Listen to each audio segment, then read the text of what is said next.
요것이 법호고 요거 법명입니다. 이게 이제 보월 종현 스님은 보월이 법호고 여기 법명이 되죠. 근데 이제 설암산 스님인데 이분이 오연 스님으로 많이 알려져 있어요. 처음에 그 법명이 오연 스님이었던 모양입니다. 그래서 조오연 스님으로 많이 알려져 있는데 우리 그 고등학교 국어교 가서 이제 오연 스님의 그 시조도 배운 기억이 있었는데 시조 시인인데 이분이 그 우리 그 강원 북부 지역에서는 거의 그 대단한 도인입니다. 그래서 신영사, 권범사, 그다음에 봉정암, 백단사 여기를 모두 아우르는 그 조실 스님인데 이분이 그 26일 날 돌아가셔가지고 오늘 그 권봉사에서 답이식을 하게 됩니다. 아마 이런 스님도 아마 거기 다 계실 거예요.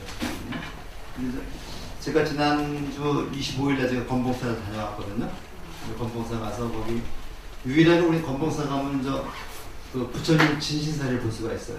그래서 가보시면 알겠지만은 그 법당 저기 따로 모시는 데다가 부처님 치아사리 5과 5과를 모셔놨습니다. 모셔놓고 옛날에 거기가 이제 그 사명스님이 승분 훈련했던 데고 만해 스님이 수행했던 데죠. 아주 유명한 데입니다. 그래서 이제 거기 치아살이 챙겨날 수 있고 또 정멸봉이 또 있는데 정멸봉이 가면 뭐 치아살이 2관과 3관과 모시고 있다고 그래요.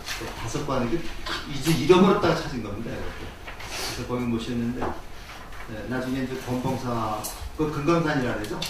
권봉사 한번 가시면 거기 좀 챙겨하시고 이번에 가서 또 극나감이라는 그 비구니 스님이 계신 남자를 거기도 고성 읍내 그 권봉사가 조금 밑에 있습니다. 밑에 있는데 거기도 가니까 아주 비구니 스님 혼자 가꾸시는 절인데 너무 깨끗하고 좋더라고요.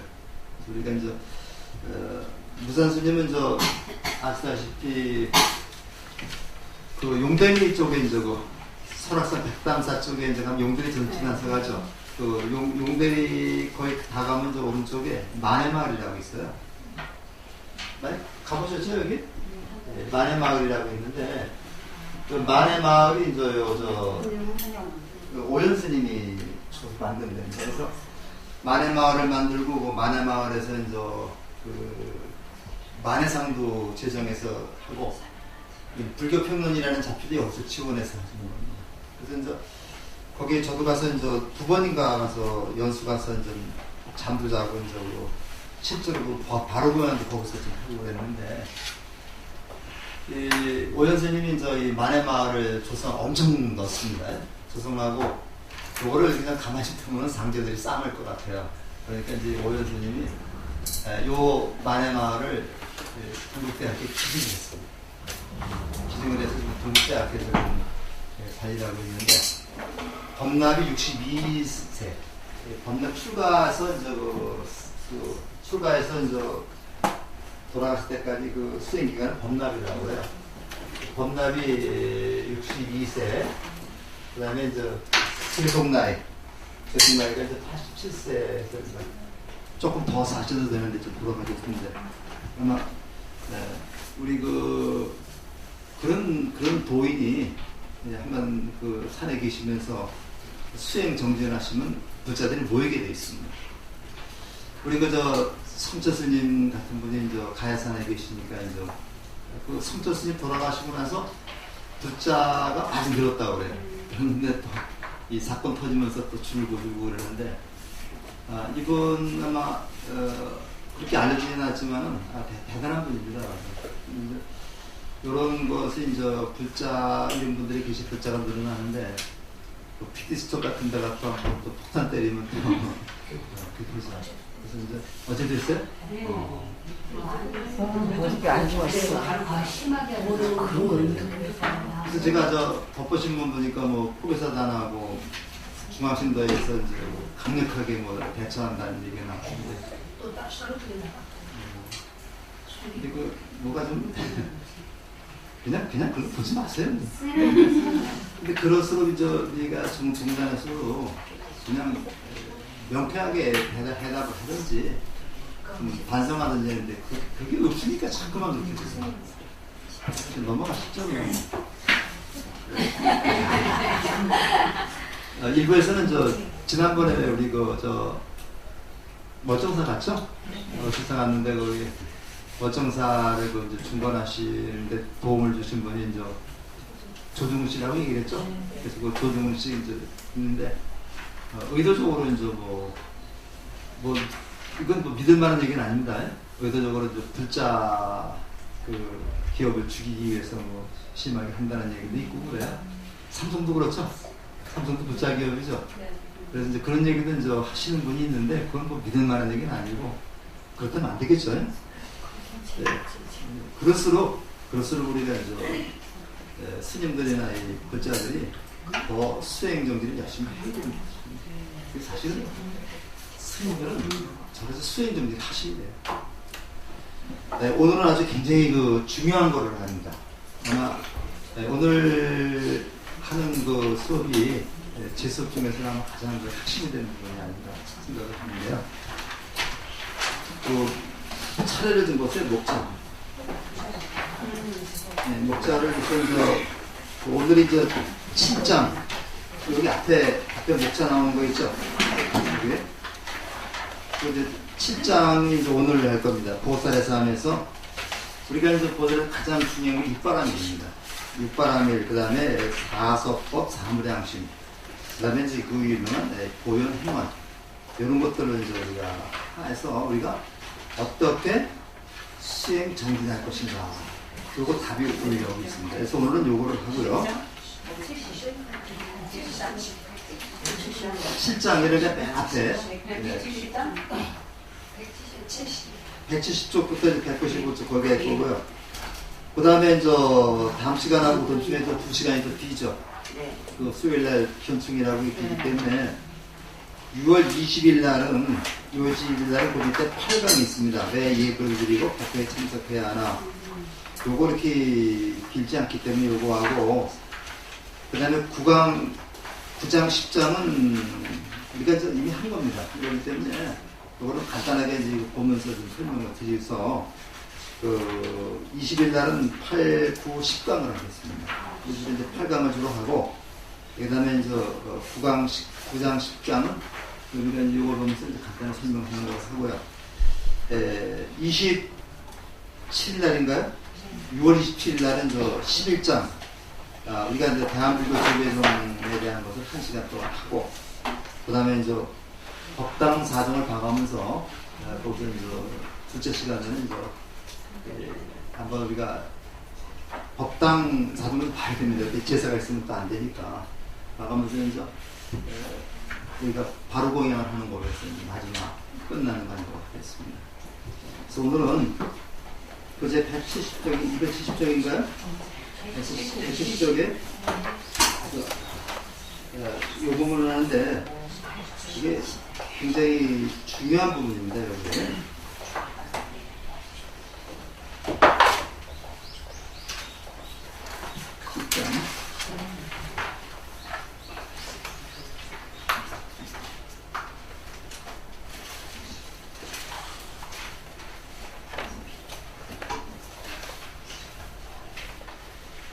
자, 170쪽 한번 같이 좀 읽어보겠습니다. 처음부터 조금만 읽어보겠습니다. 사람은 누구나 제각각의 이유로 복제가 됩니다. 특히 대가정의 문제가 아니고 무병장수와 승진 같은 바람을 이루기 위해 또는 현실적인 고민거리를 해결하기 위해 불교의 문으로 들어서는 경우가 많다. 자신의 이익과 행복이 세상에서 가장 중요한 문제이기 때문이다. 하지만 꾸준하게 신앙생활하고 전천의 자기의 적용을 어느 사이 자신의 행복만이 전부가 아니라는 사실을 알게 된다. 이와 사회가 절망과 고통에 빠져 있는데 자기만 즐거운 삶을 살아갈 수는 없기 때문이다. 그래서 자신의 이익과 행복을 바라는 동시에 다른 사람의 이익과 행복도 함께 추구하는 기도와 신앙생활을 나아가게 된다. 이것이 바로 자기 다의 삶이다. 거기까지만요. 사실은 오늘은 제목이 이겁니다. 가서 부자는 무엇을 실천해 행복할 수 있는가? 무엇을 실천해 행복할 수 있는가? 우리가 행복이라는 거는요, 누구나가 그리워하고 바라는 거죠. 그러니까 행복이라는 것은 우리의 인생 목표라고 볼 수가 있습니다. 행복하게 살기를 원하지 않는 건 하나도 없을 겁니다. 어떻게 하면 우리가 행복할 수 있을까? 그 앞에 뭐가 있어요? 무엇을 실천해. 내가 이것이 목적이라면 이거는 하나의 수단이 되겠죠. 무엇을 실천해야 행복할 수 있을까? 이 무엇에 해당되는 게 바로 뭐예요? 무엇에 해당되는 게 바로 육바라밀, 사서법, 사무량심, 오늘 하려고 하는 게 바로 이것입니다. 이것만 우리가 실천하면 행복하게 살 수 있다. 반대로 이것을 우리가 소홀히 하면 행복해질 수 없다는 얘기죠. 그런 점으로 말씀드리겠습니다. 그래서 우리가 오늘 제목이 아름다운 사람. 아름다운 사람이 바로 누구예요? 보살이죠. 보살로 가는 거죠. 근데 이 보살이 바로 뭐라고 얘기를 했습니까? 우리 읽은 것 중에서 핵심 드는 말이 자리이탈. 그죠? 오늘 우리가 자리이탈하고 얘기를 했는데, 지난번에 제가 벌써 말씀드렸는지 모르겠는데, 그리고 부처님의 탄생계에서 말씀드렸죠. 탄생계에서 뭐를 말씀드렸냐면은 3개 계곡, 아당 안지. 그래서 3개 계곡, 아당 안지. 해서 이러한 고통스러운 세계에서 이러한 안락한 세계, 여기 행복입니다. 이런 고통스러운 세계에서 안락한 세계로 옮겨갈 수 있게 하는 게 바로 수행이다. 요거는 우리가 지혜라고 받고, 요거는 자비, 실천이라고 받습니다. 그러면 우리가 부처님의 가르침을 통해서 지혜를 증득한 다음에 요거는 중생들에게 실천이 되겠죠. 그래서 요거를 우리가 좀 어려운 말로 상구보리 하화중생, 요런 것을 수행이면서 보살행이라고 하는데, 이 보살행을 어떻게 할 것인가? 요것이 오늘의 목표가 되겠습니다. 그래서 우리가 6가지 바라밀, 육바라밀, 그 다음에 사무량심, 그 다음에 사서법, 그 다음에 보현행원, 이렇게 4가지를 했는데 조금 빨리 나가겠습니다. 자, 우리 보현보살 나오는데, 우리 부처님의 좌우보초로다가 문수보살하고 보현보살 얘기했죠. 이제 보현보살 얘기합니다.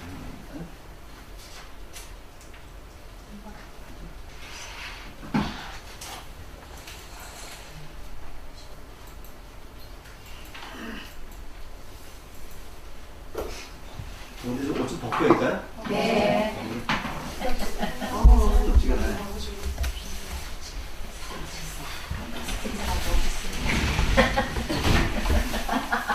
아까 또는 더워서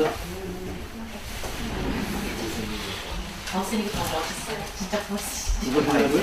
색상이 아, 그러셨구나. 교수님이 옷을 안 벗으셔서 학생 다 못 벗었대요.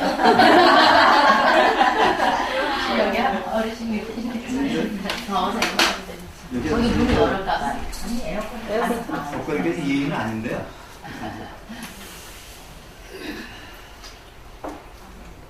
자, 요거 가지고 우리가 보면 쉽게 볼 수 있어요. 그래서 자, 뭐라고 그럽니다. 나 혼자 행복한 것은 우리는 자리라고 해요. 자리고 함께 하는 보고 미타라고 그러는데, 이 승만부인이라고 하는 부인이 있습니다. 승만부인이 포살라국의 빠세나디 왕하고 말리까왕비 사이에 난 따님이거든요. 이분이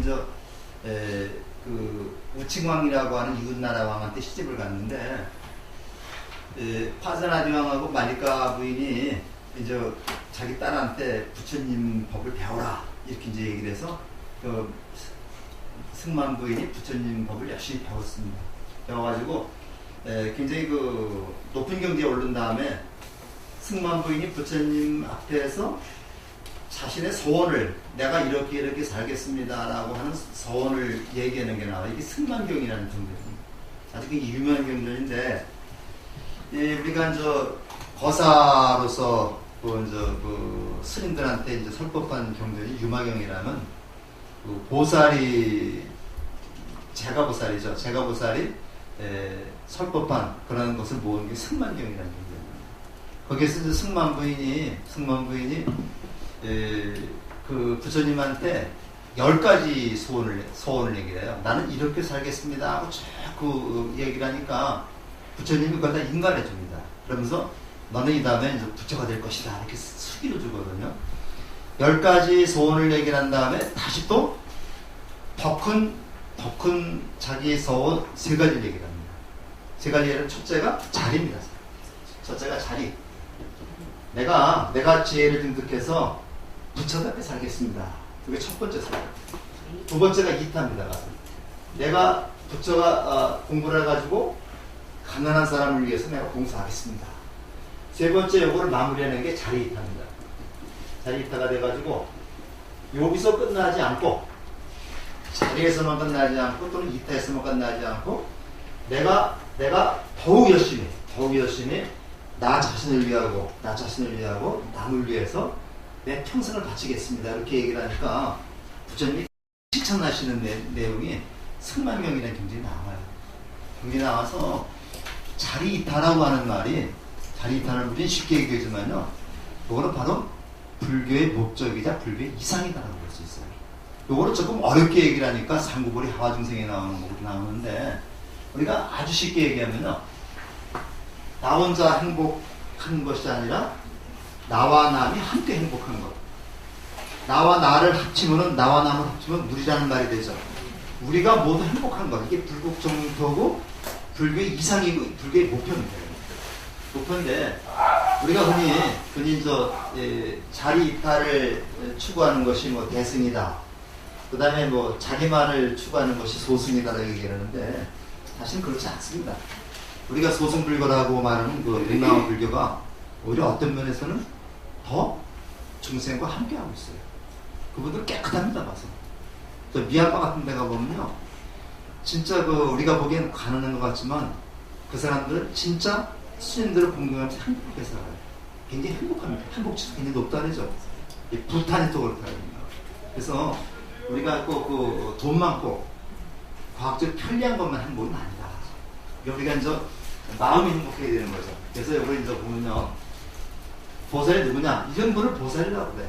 우리가 이 여자 신도들 보살이라고 얘기를 하죠. 굉장히 좋은 말씀입니다. 이게 지혜를 추구하면서 바라는 사람, 지혜를 추구하면서 뭘 바라요? 요거 발이란 말은 발심이라는 얘기예요. 발심. 지혜를 추구하면서 지혜를 증득하기 위해서 또는 노력하는 사람을 구도자라고 해요. 그래서 요거는 우리가 바란다는 말은 구체로 나옵니다만은 바로 자리이타의 삶을 사는 사람입니다. 이 자리이타의 삶을 사는 사람을 상구보리 하와중생이라. 보리라는 말은 깨달음이라는 말입니다. 그러니까 비로는 보리, 깨달음, 지혜를 증득하려고 노력을 하면서 그 다음에 한편이고 상하라는 개념이 위하라는 개념이 아닙니다. 한편으로는 이렇게 봐요. 한편으로는 보리를 증득하면서 한편으로는 중생과 함께 하려고 했다. 이 화라고 하는 말은 변한다는 얘기입니다. 그래서 중생을 부처로 변하도록 도와준다는 얘기지 요거를 제도한다는 말은 조금 문제가 있어요. 제도한다는 말은 무슨 말이에요? 도자가 제자가 이렇게 쓰는 거잖아. 요 제자가 물에 빠진 사람을 건져주는 게 제자입니다. 그렇기 때문에 제도라고 하는 말은 물에 빠진 사람을 건져준다는 그런 개념에서 나온 말이긴 하지만은 이거는 있는 사람이 없는 사람을 도와준다는 말이 아니라 있는 사람과 없는 사람이 함께한다는 함께한다 이런 뜻으로 봐야 됩니다. 그래서 상구보리 하와중생인을 그런 삶을 사는 것이고, 그러니까 자리이타나 상구보리 하와중생은 결국 같은 개념이라고 보면 되겠습니다. 우리의 마음의 청정한 본래 자리로 돌아가면서 동시에 이웃에게 자비를 베풀며 구원의 손길을 베푸는 사람이다. 누구 말씀이에요? 유명한 원효스님 말씀이죠. 이게 지금 진리. 본래 자리, 지혜를 증득하면서 동시에 이웃과 함께 하려고 하는 그러한 구원의 손길을 베푸는 사람이다. 바로 이제 이것이 원효스님 보살관이 자리 이탈을 갖다가 좀 풀어서 얘기하는 거거든요. 그러니까 불교의 목표를 자리 이탈. 나도 이렇고 남도 이렇게 살려고 노력하는 그러한 것을 우리가 불교라고 볼 수가 있습니다. 그래서 우리가 이제 보살이라는 말을 이제 보리사트바 또는 우리 그 반야심경에는 보리사타라고 번역이 되어 있는데요. 보살이라는 말이 그 초기 불교에서는 석가모니에게만 쓰였습니다. 그 석가모니가 이제 부처가 되기 전에, 그러니까 출가해서 6년 동안 고행을 했죠.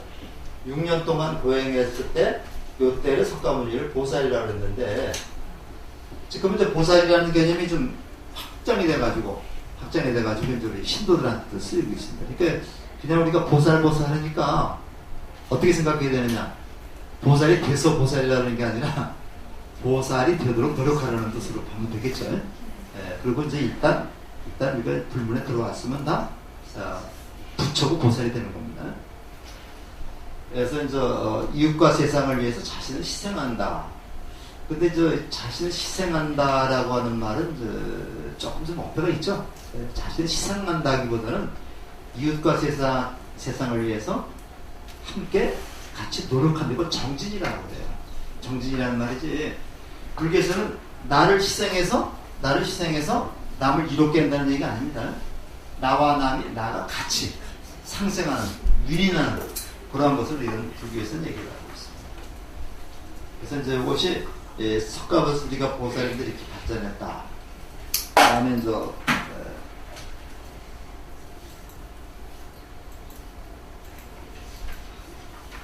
조금 나옵니다. 우리가 그 6월 바람이 나오는데 초기불교에서는 이제 우리 삶의 그 지표라고 할까 이제 요것이 이제 사안의 이제 그 귀감이라고 할까 이제 이런 것들이 있어요. 우리 이제 삶을 이끌어가는 어떤 그 목표가 있죠. 요거를 이제 그 초기불교에서는 판정도라고 했습니다. 판정도를 하다가 이것이 이제 대승불교 쪽으로 옮겨오면서 이것이 육바라밀로 발전을 합니다. 육바라밀 발전하다가 파음경에 가면 또 4가지 더해가지고 10바라밀이 또 나와요. 근데 우리는 보통 육바라밀을 좀 많이 얘기를 하는데, 우리가 육바라밀에 이제 순서대로 해야 됩니다. 보시, 지계, 인욕, 정진, 선정, 반야. 요걸 우리가 알아보는데, 이 바라밀이라는 말은 파라미타라는 그 인도말을 갖다가 이제 우리가 음역을 해서 이거를 파라밀타 쓰는 건데, 요렇게 쓰죠. 이거 바라밀이라고.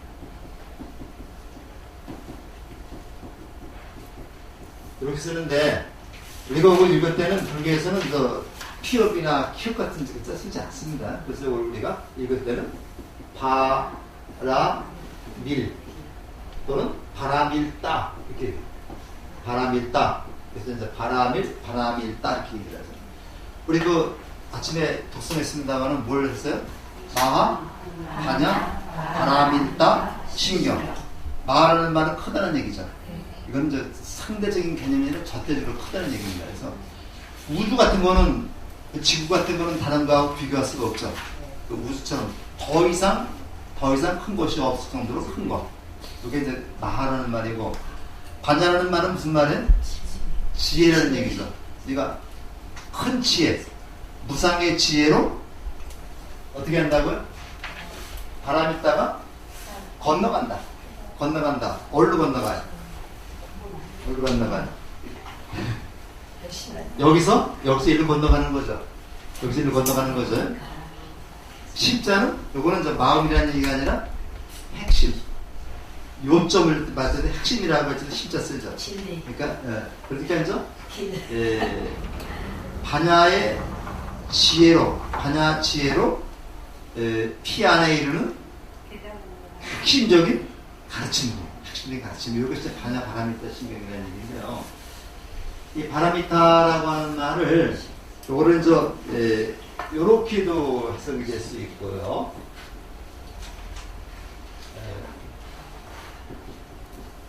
요렇게도 해석이 될 수 있고, 요거를 요렇게도 해석이 될 수 있습니다. 요거는 이제 우리가 어떻게 끌어내느냐에 따라서 이 바라라고 하는 말은요, 여기 그 P-A-R-A-O 바라라는 말은 완전함이라는 뜻이에요. 완전함. 그러니까 바람하고 이타가 되면은 완전한 상태로 도달하는 뜻입니다. 이게 이제 이타라는 말, 이 이타라는 말은 도달한다는 얘기거든요. 완전한 상태로 도달해 가는 이런 과정이라는 뜻이고요. 그래서 여기서 이렇게 해석하면은 완성으로 가는 길하게 되면 이렇게 나눠서 본 겁니다. 이렇게 나눠서 본 거고, 그 다음에 바람에는 완전한 상태에 도달했다는 얘기고, 그 다음에 이타라는 말이 상태라는 얘기입니다. 그렇기 때문에 바람이하고 이렇게 타로 나눠서 본다면 이거는 완성된 것 또는 완성된 상태에 도달한 상태, 이렇게 얘기가 되죠. 그래서 어쨌든 간에 바라미타라고 하는 말은 완성된 상태, 불교에서 완성된 상태를 피안 또는 열반이라고 해요. 피안의 상태로 피안의 경지로 나아가는 과정 또는 피안의 경지로 도달한 상태의 뜻이 되겠습니다. 이게 바라미타는 얘기죠. 그래서 우리가 이제 보통 바람이라 할 때는 바로 이러한 뜻을 가지고 있다, 이렇게 생각하시고, 요거를 뜻으로 다 풀이하면요, 도피안, 도자가 도달한다는 얘기입니다. 피안이 열반의 상태죠. 열반의 세계로 도달한 상태를 우리가 도피안이라고 하는데, 이거 도피안하고 바람이라고 같은 말입니다. 철원에 가면 도피안 사는 절 있죠. 도피안 사는 절이 있는데, 거기 가면 철불, 신라시대 때 철불이 있어요. 철불이 있는데, 국보로 지정되어 있습니다. 신라시대 철불이 거기도 하나 있고, 시상사도 있는데, 시상사 있는 건 좀 크고, 여기 있는 건 법당에 있는데 좀 조그만데, 여기 땅속에 묻혀 있었어요. 묻혀 있었는데, 군인들이 그 작업을 하다가 캐냈습니다. 캐내가지고, 그래서 그 도피안사 대적광전 비로자나불인데요. 거기 가면 그거를 발굴한 그 부인 사진이 있어요. 그래서 아마 자세한 건 모르지만은 아마 화재라든가 또는 전쟁통에 스님들이 아마 땅에 묻어놓고 갔던 모양이에요. 묻어놓고 갔는데 이거를 이제 나중에 군사 작전에다가 발굴을 해가지고 모셔놨습니다. 그만큼 그래서 우리가 땅을 파보면요, 그런 문화재가 나올 때가 많이 있습니다.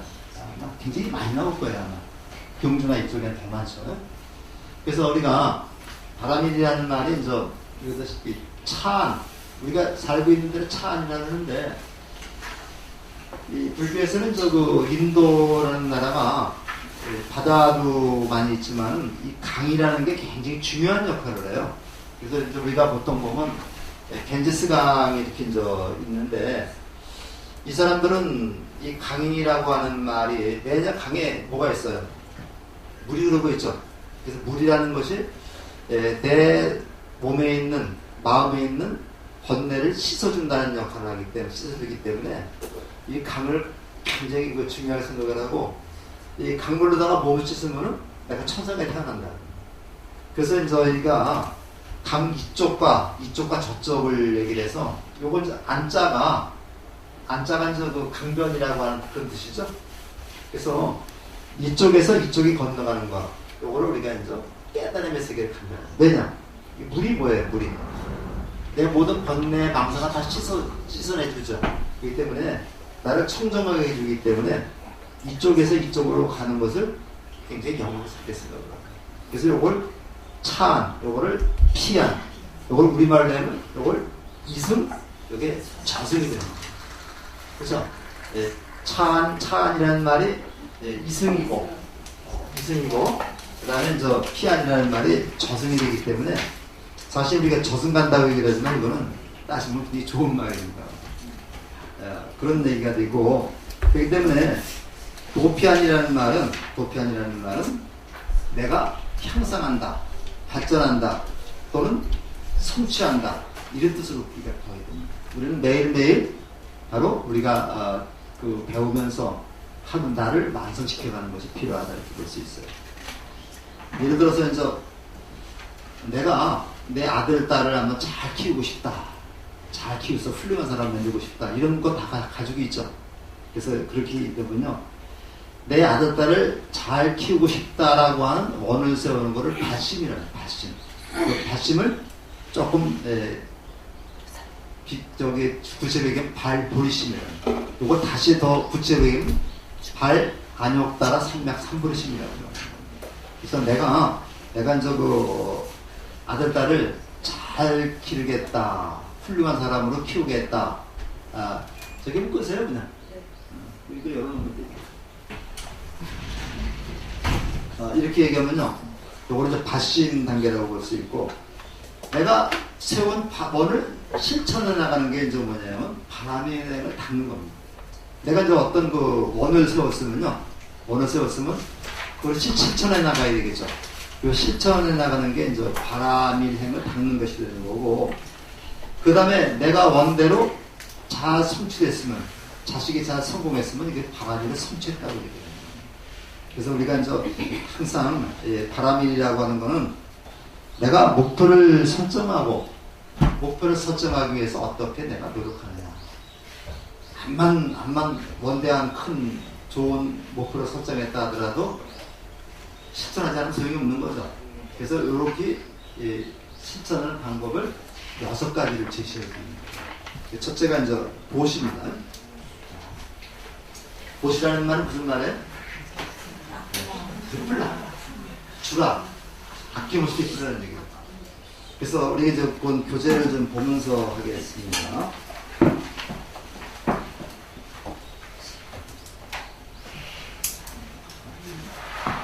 여기 나오네.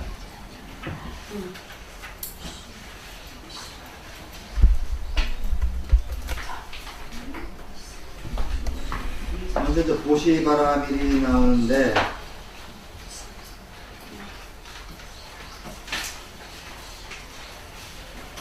174쪽을 좀 보실까요? 이 도시 할 때는요, 여기 이제 제시, 법시, 구의시라는 게 있는데, 174쪽의 그 셋째 줄을 좀 잠깐 보시기 바랍니다. 거기 좀 보시면은, 재물은 영원하지 않아 반드시 주인을 배신하고 떠나가지만, 덧없는 영원한 것으로 만들 수 있는 방법이 바로 베풀입니다. 게다가 상대가 원하는 것을 상대가 필요로 할 때 기쁜 마음으로 주고 난 뒤에도 생색을 내지 않는다면 보시를 통해 집착을 완전히 비워내고 수행의 완성으로 이어지게 된다. 이게 보시의 가장 기본이에요. 보시 기본인데, 내가 돈이 안만 많더라도 죽을 때 가져가지 못하죠. 그래서 저승 가는 수위에는 주머니가 없다고 얘기합니다. 돈 가지고 가서는 염라대왕 됐다는 사람은 못 들어봤어요. 근데 이 제시를, 돈을 영원하게 해주는 것이 바로 뭐냐? 보시라는 거예요. 내가 가지고 먼저 이렇게 돈 많이 가지고 자식한테 물려줘봐야 쌈빼기 더 하겠어요? 근데 요거를 가난한 사람 위해서, 돈이 꼭 필요한 사람한테 이렇게 도와준다면은 그 사람이 죽더라도 항상 그 사람은 그 도와준 사람한테 감사한 마음을 가지고 살겠죠. 감사한 마음을 가지고 사는 게 영원한 것이 아닌가 생각이 들어요. 그래서 우리가 보시는 이와 같이 제시와 법시, 보시가 시자가 준다는 얘기죠. 베푼다 해서 우리가 소위 사회적 용어를 기부금입니다. 기부를 말하는데요. 기부라는 말이나 보시라는 말은 같은 말인데, 요게 이제 돈을이나 재물을 도와주는 것을 제시라고 그러고, 부처님의 말씀을 전해주는 것을 이제 법시라고 말하고, 요건 외자가 두렵다는 얘기, 두렵다. 두려움을 없애주는 거. 그러니까 우리가 보통 보면 가장 중요한 게 죽음이죠. 죽음에 대한 공포를 없애게 해주는 거죠. 공포심을 갖지 않게 해주는 걸 우리가 무엇이라고 해요. 그런데 우리 금강경에 항상 나오는 말씀이 삼천대천세계의 돈을 가지고 보시하는 것보다 금강경 사국의 한 구절을 알려주는 것이 더 공덕이 수승하다는 얘기가 나와요. 그러니까 뭐라는 얘기입니까 이게? 제시보다는 법시의 공덕이 더 크다는 얘기죠. 근데 그걸 잘못 생각하면요, 그렇다고 해서 제시의 공덕이 없느냐, 그건 아닙니다. 재물로 보시해주는 것도 큰 공덕이 있지만 그것보다 더 큰 공덕이 법시라는 얘기입니다. 그러면 재물로 보시는 것보다 법시로 공덕하는 게 왜 더 공덕이 클까요? 보시해주는 게? 재물이라고 하는 거는요, 다 쓰면 없어지죠. 끝이 있습니다. 그렇지만은 법시, 부처님의 가르침은 내가 배워가지고 쓰면 쓸수록 늘어나는 겁니다. 그렇죠? 내가 이 부처님 가르침을 한 사람에게 전해주면 그 사람이 또 다른 사람에게 전해주겠죠. 그래서 그 법시는 쓰면 쓸수록 늘어나는데 자신은 쓰면 쓸수록 줄어듭니다. 없어지게 되죠. 그래서 이제 얘기를 하는데, 근데 사실은요, 여기서도 얘기했지만은 자시도 어떻게 쓰느냐에 따라서 그것이 법시가 될 수 있다는 거죠. 진짜 그 돈이 필요한 사람, 죽어가는 사람에게 보시해서 목숨을 살린다면 그것도 바로 영원한 그 보시가 될 수 있다는 얘기입니다. 그러니까 저런 식으로 불사 같은 것도 하죠. 법당을 크게 짓는다고 했을 적에 거기다 이제 돈을 드리게 되잖아요. 근데 그 법당을 지어서 거기에 부처님을 모셔서 거기서 여법한 법회 활동이 이루어지게 한다면은 그것도 제시가 법시로 바뀌는 겁니다. 우리가 이제 항상 그래서 이런 마음을 가지고 이제 하려는 거죠. 그래서 제가 어저께 대학교에서 말씀드렸습니다만은 부처님이 이제 이렇게 길을 가는데 아이들 밑에서 이렇게 소꿉장난을 하고 있었어요. 소꿉장난을 하고 있는데 부처님이 딱 오시니까 드릴 게 없잖아요.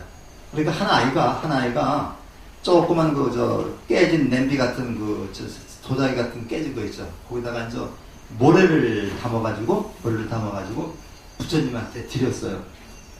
이 보시죠. 그 공덕으로 그 아이가 나중에 아쇼카대왕으로 태어났다. 이런 설화가 있습니다. 그 아쇼카대왕으로 태어나서 바로 불교를 위해서 굉장히 크게 공헌한 분이죠. 그래서 그 아쇼카왕 전기를 보면 그런 얘기도 나옵니다. 네, 보시 바람인데 이게 굉장히 중요합니다. 베풀었다는 마음을 품지 말아라. 이걸 이제 기독교에서는 오른손이 하는 일을 왼손이 모르게 하라는 얘기죠. 그래서 이거를 집착을 떠난 것이다.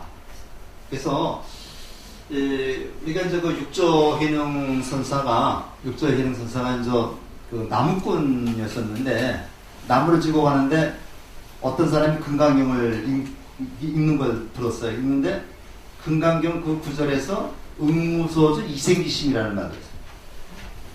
응무소주 이생기심이라는 말을 들었는데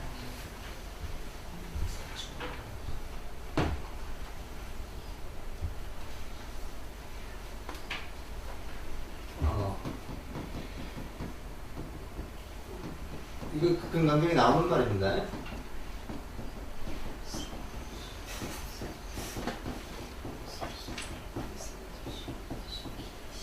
응무소주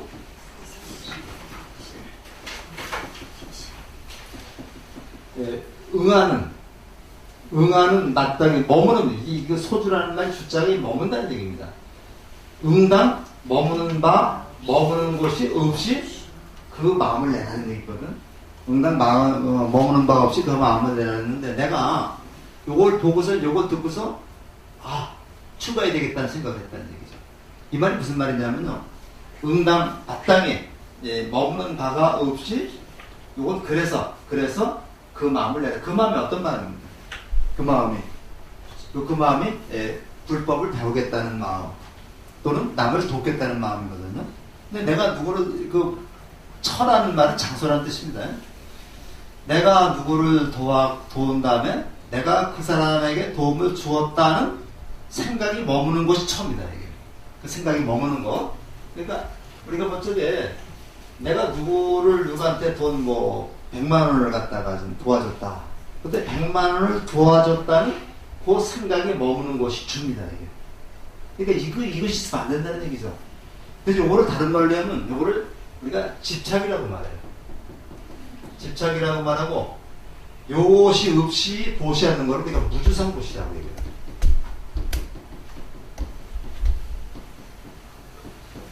무주상 보시라고 말합니다. 무주상 보시. 보시죠, 보시. 상, 요거 집착이거든요, 그것도. 집착이 머물지 않고, 집착이 머물지 않는 보시다. 그러니까 내가 누구를 도와줬다라고 하는 생각 자체를 갖지 말라는 얘기죠. 이미 이게 돈 주는 게 어떻습니까? 내 손에서 떠나면 그건 내 돈이 아니죠. 근데 이건 내가 좀 떠났는데 저건 내 건데 이러면 안 돼. 그러니까 내가 조건 없이 상대방에게 돈을 줬으면 그 사람이 어디 쓰건 관여하면 안 됩니다. 근데 그걸 갖다가 어따 써라 이렇게 하면 안 된다는 얘기죠. 요거를 무주상 보시라고 그래요. 그래서 우리가 이제 베풀었다는 마음을 품지 않는 거. 집착을 떠난 보시, 이걸 무주상 보시라고 말하면서 이것이 이루어질 때 진정한 수행이 완성되는 것이다. 근데 내가 이제 자식한테도 마찬가지입니다. 자식한테도 가서 이렇게 내가 열심히 가서 대학까지 잘 기고 나서 좋은 직장에 취직시켰더니 했더니 바로 결혼을 해서 며느리한테 가버린 거예요. 근데 나중에 결혼해 보니까 이 자식이 자기 섹시한테만 이제 신경 못 쓰거든요. 그러니까 이제 부모님이 생각하기에 저 자식 내가 어떻게 길렀는데 이렇게 나면 예, 그거 없으라는 얘기입니다. 근데 그거 없으면 다 편안하게 되는 거죠. 근데 말이 그렇게 쉽지 않죠? 그래서 우리가 보시에는 돈을 갖지 않고도 이렇게 하는 보시가 있습니다. 그래서 이걸 무대치시라고 얘기를 하는데요. 안시, 좋은 눈빛으로 보는 거, 화한시, 그 다음에 부드러운 말 하는 거, 이런 걸 우리가 돈을 갖지 않고도, 돈을 주지 않고도 보시할 수가 있죠. 항상, 웃는 얼굴로, 좋은 말을 하는 거, 이런 것도 우리가 꼭 알아야 되겠다. 그래서 무대치시, 이거 굉장히 많이 인용하더라고요. 불교 모르는 분도, 저는 이제 카톡에 보면은, 이 무대치시, 이거, 절에도 안 다니는 친구들이 많이 보내주고 그래요. 굉장히 유명한 말입니다. 근데 이제 보시에서 꼭 필요한 게 있습니다. 우리가 이제 삼륜청정이라고 말을 하는데요. 삼륜청정이라고 말하는데,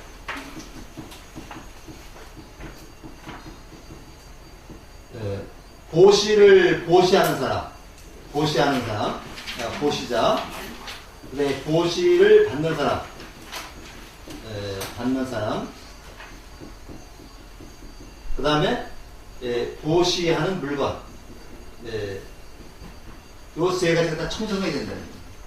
그러니까 우리가 삼륜청정이라 해서 보시를 하는 사람도 청정해야 되고, 보시를 받는 사람도 청정해야 되고, 보시하는 물건도 청정해야 된다. 깨끗해야 된다는 얘기죠. 그러니까 남한테서 도둑질해서 보시하는 건 좋지 않죠? 나쁜 짓 해서 하는 건 그건 보시가 아닙니다. 그래서 우리가 이제 항상 삼륜청정하면은 보시하는 사람이 청정해야 되고 받는 사람도 청정해야 됩니다. 이 보시 받아가지고 술 먹으면 안 되죠.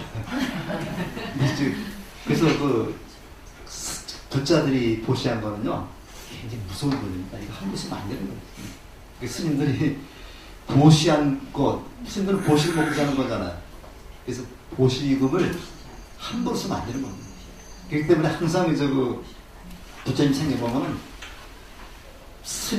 부처님 개인에게 보시는 건 없어요. 승가에 보시는 거죠.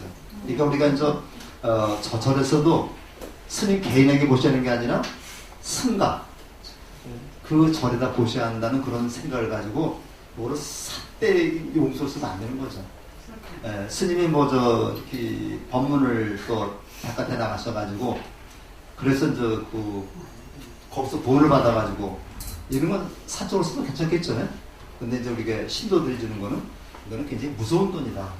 그래서 굉장히 조심을 해야 됩니다. 보시하는 물건도 깨끗하게 되죠. 그래서 이것이 삼륜청정이라고 해요.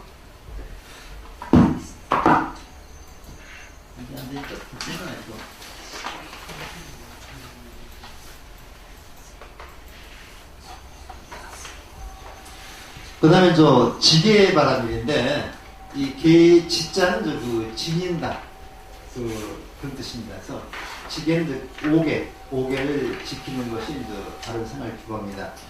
우리 일반 신도는 오개가 되겠습니다만은, 스님들은 부족계라고 해가지고, 250개, 우리가 비구 스님들은 250개, 비구지 스님들은 348개를 지킵니다. 이걸 지켜야 된다. 이건 바른 생활 규범입니다. 그래서 악을 버리고 선을 닦는데 그걸 다르고서 지게 공덕해서 마음이 건강해지며 유혹에도 흔들리지 않는다. 이게 이제 자기의 규범을 다 지키는 겁니다. 지키면은 내가 흔들리지 않아요. 우리 수료식 때 5개를 받는데 5개 부처님의 가르침 대로만 생활하면은 어디에도 흔들리지 않습니다. 그 다음에 계를 지키는 것에서 한 발 나아가서 다른 생명을 보호하는 그런 것이 필요하다 해서 지금 여기 그냥 나가겠습니다. 그 다음에 인욕이라고 하는 거는 요거는 참는 겁니다. 우리 속담에 그런 게 있죠? 참인 자에게는 살인을 전한다. 그래서 남의 굴욕으로부터 내가 이겨내는 거, 이게 인욕입니다. 그래서 칭찬 같은 날에도 흔들리지 않고 꼿꼿하게 신앙생활하는 거. 칭찬은 물론 흔들리지 않겠지만 비난, 자기가 남이 나를 갖다가 비판하고 욕하더라도 거기에 우리가 좌우되지 않는 거예요. 이 불교에 역행보살이라는 게 있어요. 역행보살이라는 게 있는데 이런 말이 있습니다. 역이라고 하는 말이 거꾸로 간다는 얘기죠. 반대로 간다는 얘기죠. 역행보살이라는 게 있는데 남을 헐뜯고 욕하는 사람을 내가 스승으로 모시는 것, 이게 역행보살입니다. 그러니까 남들이 나를 비판하고 나를 막 험담하고 욕할 수 있어요. 근데 그만큼 그 사람이 관심을 가졌기 때문에 나를 욕하는 거죠. 그렇죠? 그 사람이 관심 자체가 없다면 나 욕을 하지 않습니다. 이 세상에 가장 나쁜 게 무관심이라고 얘기를 하는데, 우리가 간혹 가다가 저희들 가면 그렇습니다. 이제 술자리나 이렇게 가면은, 우리 도반들끼리 가면 절 얘기가 안 나올 수가 없어요. 그래서 이건 초파일 얘기가 나오면 신도 얘기도 나오고 그러면 야, 그건 뭐 좀 잘못해서 이렇게 얘기 나오거든요. 근데 그걸 갖다가 복각회상까지 만드는 얘기죠. 그 사람들이 그 절에 애정을 가지고 관심을 가졌기 때문에 욕도 하고 비판도 하는 겁니다. 그래서 항상 남이 나를 비판하고 욕할 때는 그 사람의 입장을 내가 존중해서 왜 저렇게 나를 비판할까 하고 내가 나 자신을 돌아보는 얘기입니다. 그래서 나를 그렇게 비판하고 남을 나무라는 그런 분을 역행보살이라고 해요. 그래서 우리가 부처님 같은 경우도 대받았다라고 하는 대반자가 있었죠. 대받았다는 바로 부처님의 역행보살이라고 했어요. 그래서 추위나 더위, 배고픔에 실제 고통을 참는 거. 그래서 우리가 이걸 인욕바람인 줄 아는데, 스님들이 이렇게 수행 정진을 할 때,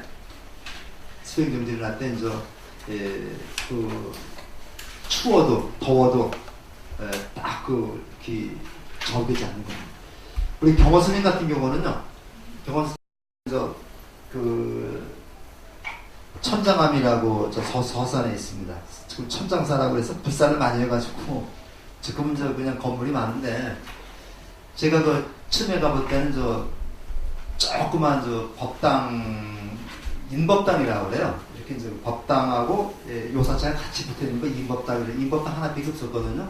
그래서 원 망공스님하고 경호스님이 수행했던 그냥 조그만 방, 사방 한 칸밖에 안 되는 조그만 방이 있었는데 거기서 이제 수행을 하고 있는데 거기가 이제 물그만큼 습하죠. 그러니까 모기들이 많이 나옵니다. 그래서 밤에 이제 모기들이 이제 막 살을 뜯으면은 경호스님은 그것도 모기한테 보시한다고 모기를 쫓아낸다. 그러면서 이제 수행을 했고 한 번은 뱀 나오죠. 뱀이 이제 딱 와서 이 경호스님의 몸을 이렇게 감고 있었는데 그냥 움직이지 않고 딱 있으니까 움직이면 좀 물리는 거죠, 이제. 근데 이제 뱀이 그걸 풀고서 갔다는 진짜입니다. 그 얘기가 있습니다. 그래가지고 했는데 이것이 인용입니다. 우리가 인용보살로 가장 대표적인 분이 이제 법화경에 나오는 상불경보살 같은데 가장 대표적인 인용보살이죠. 진정한 인용이라는 게 뭐냐? 목석같이 참고 견디는 것이 아니다. 목석이 견디는 것이 아니라 그 사람들에게 측은한 마음을 갖습니다. 이게 측은지심이죠. 이거 모기가 와서 이거 물을 때 내가 경호선이라고 따갑지 않겠어요? 그래서 오죽했으면 나가서 피를 빨아먹겠느냐. 측은한 마음이 있었기 때문에 이게 자비심입니다. 측은한 마음이 있었기 때문에 참을 수 있었던 거죠. 그래서 반드시 여기는 용서하고 수용해야 하는 게 필요합니다.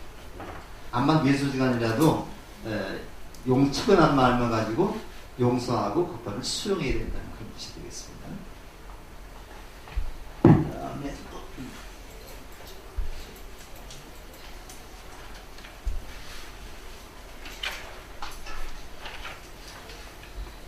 그 다음에 정진바람일인데, 정진이라는 말은 열심히 노력한다는 얘기입니다.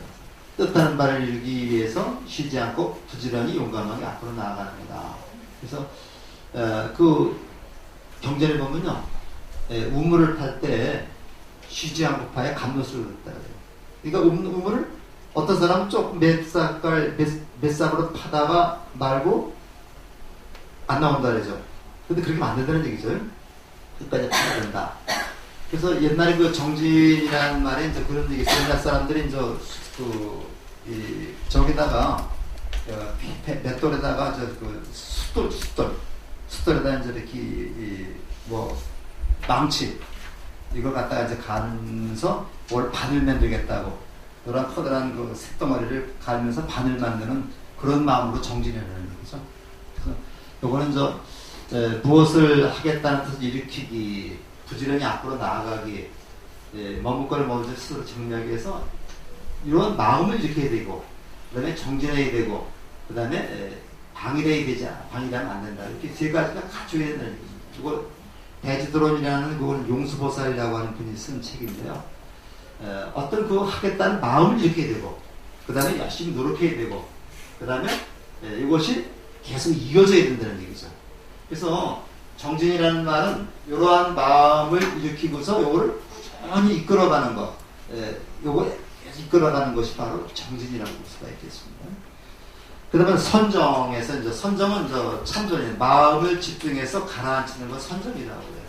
그래서 선정에 들면은 지금 마음이 많이 들떠있죠.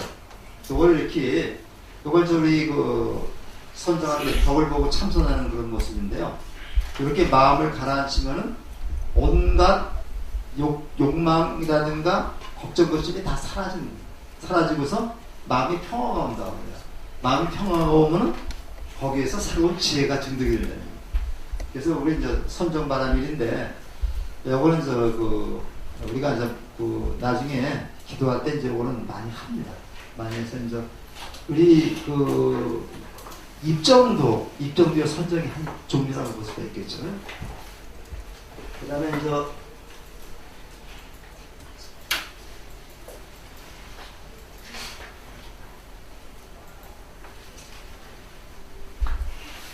마지막으로는 지혜바람일, 반야바람일인데, 고정불편한 실체가 없다. 읍소를 꿰뚫어가는 지혜를 우리가 반야라고 그러는데요.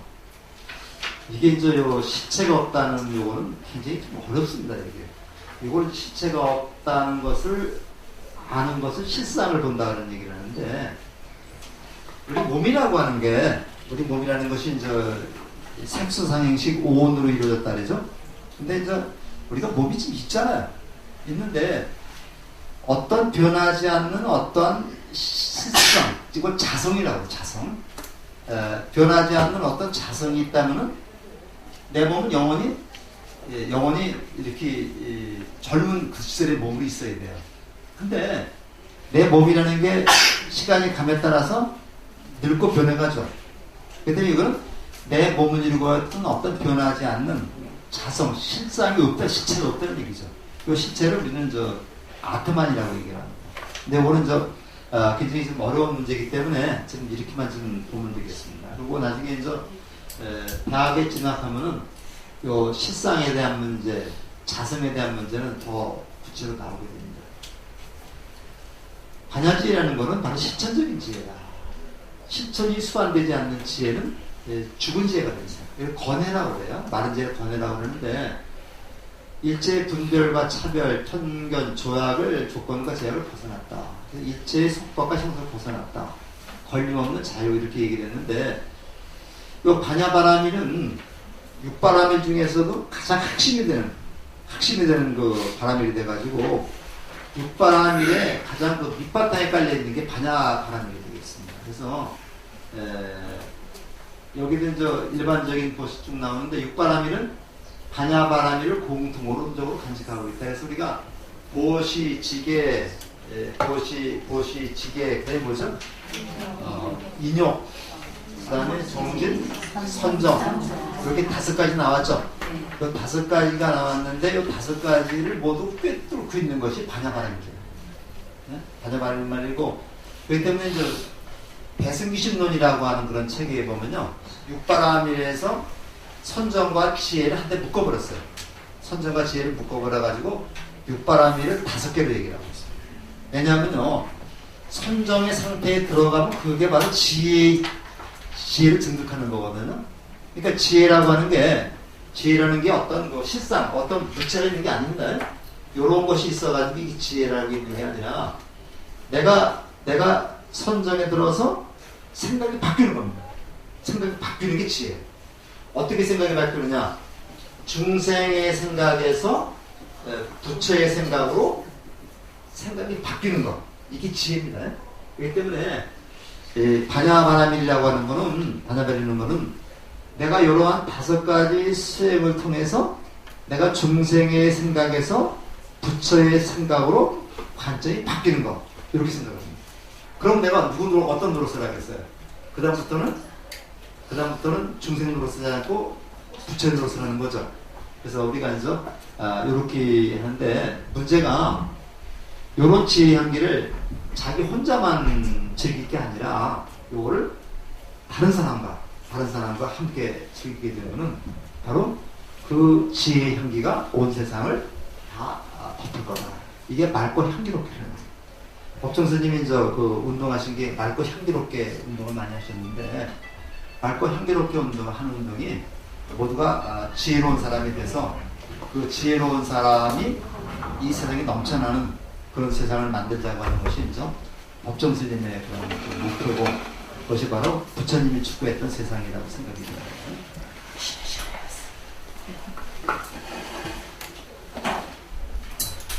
가운데 힘드시죠? 네. 조금만 쉬었다가 10분에 할까요? 네. 귀라는 말은 요거는 남의 소리를 듣는다는 얘기죠.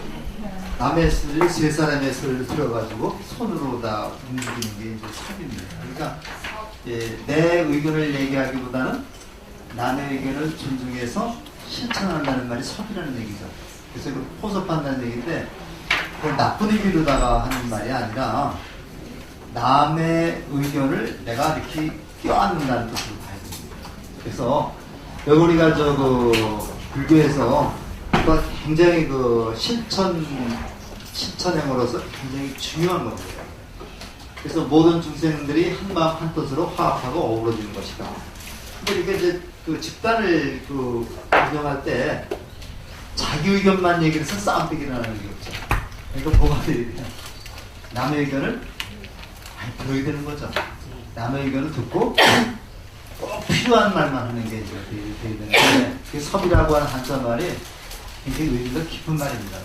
우리가 집단을 잘 운영하기 위해서는 남의 말을 듣는 그런 자세를 필요해야 되겠다. 열 중에 저부터도 쓴다면 열 중에 한 7, 8명은 남의 말을 듣지도 않죠. 중간에 막 잘라버리잖아요. 중간에 잘라버리고 하는데 우리 말은요. 우리 말은 끝까지 들어봐야지 알 수 있어요. 이게 이제 우리말의 그 특징인데 우리가 이제 동사가 맨 뒤에 나오죠.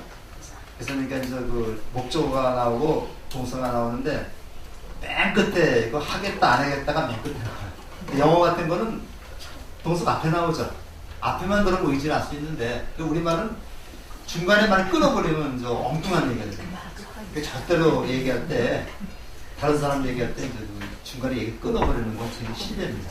근데 말이 너무 길죠. 조선말은 끝까지 들어가요. 그래서 조선말.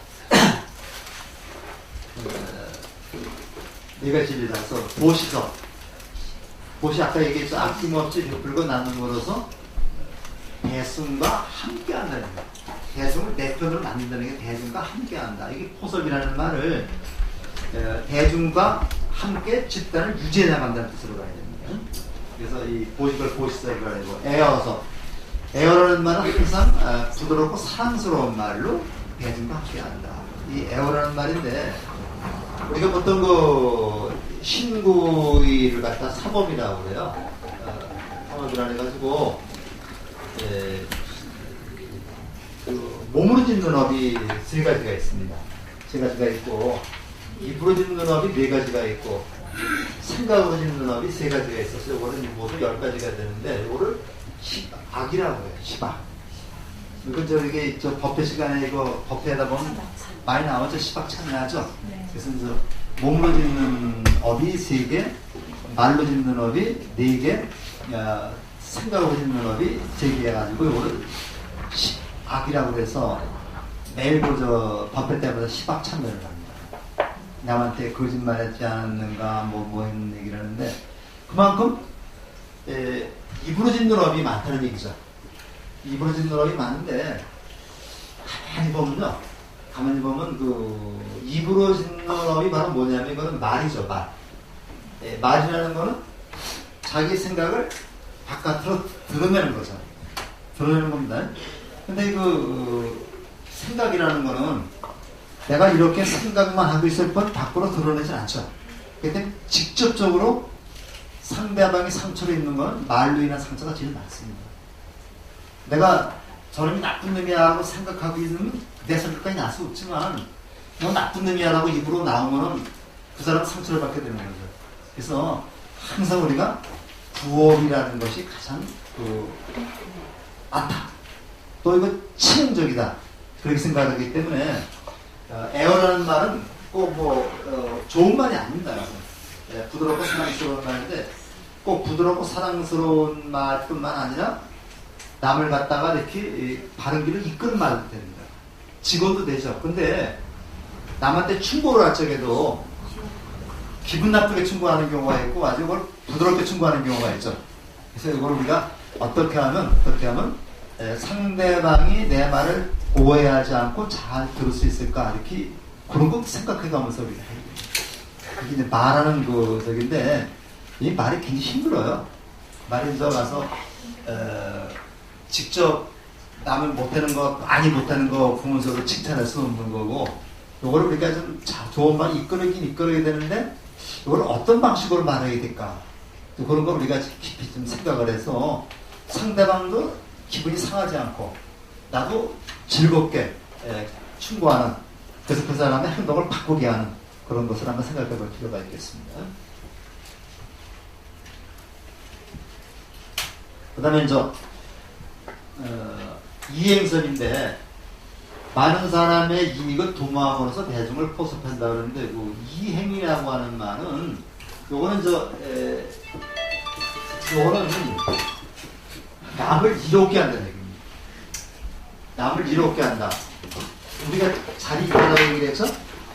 남을 이롭게 하는 행동을 취한다는 뜻이 되겠습니다. 여기 이제 이행섭인데 모든 구성원에게 이익을 줄 수 있는 그런 것을 이렇게 해야 되겠다. 근데 이제 간혹 가다 보면요, 한두 사람한테는 뭐 10명 있다면은 요 사람한테는 조금 손해가 가는 일이지만은 그럼에도 불구하고 많은 사람들한테 이익을 줄 수 있다면은 우리가 이런 쪽으로 방향을 바꿔야 되겠죠. 근데 우리가 어떻게 하면은 이런 사람이 기분이 나쁘지 않게끔 이걸 바꿀 수 있을까? 요것이 고민을 좀 많이 하게 됩니다. 그래서 이게 이제 여러 사람이 모이다 보면요, 이해가 다 달라요. 이해가 상충하는데 소수의 이익보다는 다수의 이익을 위해서 우리가 노력을 해야 되겠다는 얘기죠. 그 다음에 동사서업 해가지고 동사라는 말은 같이 참여한다는 얘기죠. 같이 참여해서 이제 일하고 어우러짐으로써 대중이 화합하는 것을 우리가 동사섭이라고 말합니다. 동사섭이라고 말하는데 우리가 이제 우리 불교 용어가 조금 잘못된 용어가 있습니다. 이 동참이라는 말이 동참이라는 말이 있고 참여라는 말이 있습니다. 이거 개념이 달라요. 우리는 보통 절에서는 전부 다 동참이라는 말 씁니다. 이번에 백일 어떻게 뭐가 있었죠? 한거에 동참 바랍니다. 한거에 동참 바랍니다. 법회에 동참 바랍니다. 이렇게 쓰는데 동참이라는 말은 사실 그냥 피동적으로 참석만 하는 게 동참입니다. 피동적으로 내가 참석해서 거기에 따라가는 것, 그게 동참이고, 참여라는 건 능동적으로 참여해서 그 집회를 이끌어 나가는 게 참여입니다. 우리가 저기도 보면 참여연대라고 그러죠. 단체 보면 참여연대라는 게 있죠. 네. 동참연대라고 안 그러죠. 네. 그래서 같이 그 집회에 참여해서 의견을 제시하면서 같이 이끌어가는 게 참여가 됩니다. 이게 사실은 우리 불교 집안에서도 동참이라는 말에 참여라는 말을 써야 되는 거죠. 내가 피동적으로 자리만 채워주는 게 아니라 내가 능동적으로 참여해서 같이 이끌어 나가는 것. 내 주장을 내세운다는 게 아니지만은, 그러니까 이제 신도에 동참 바랍니다. 그러면 신도에 들어와서 전달사항만 지시받는 게 동참이죠. 신도에 참여 바랍니다면 신도에 참여해서 좋은 의견을 제시해서 발전적으로 해가는 게 참여입니다.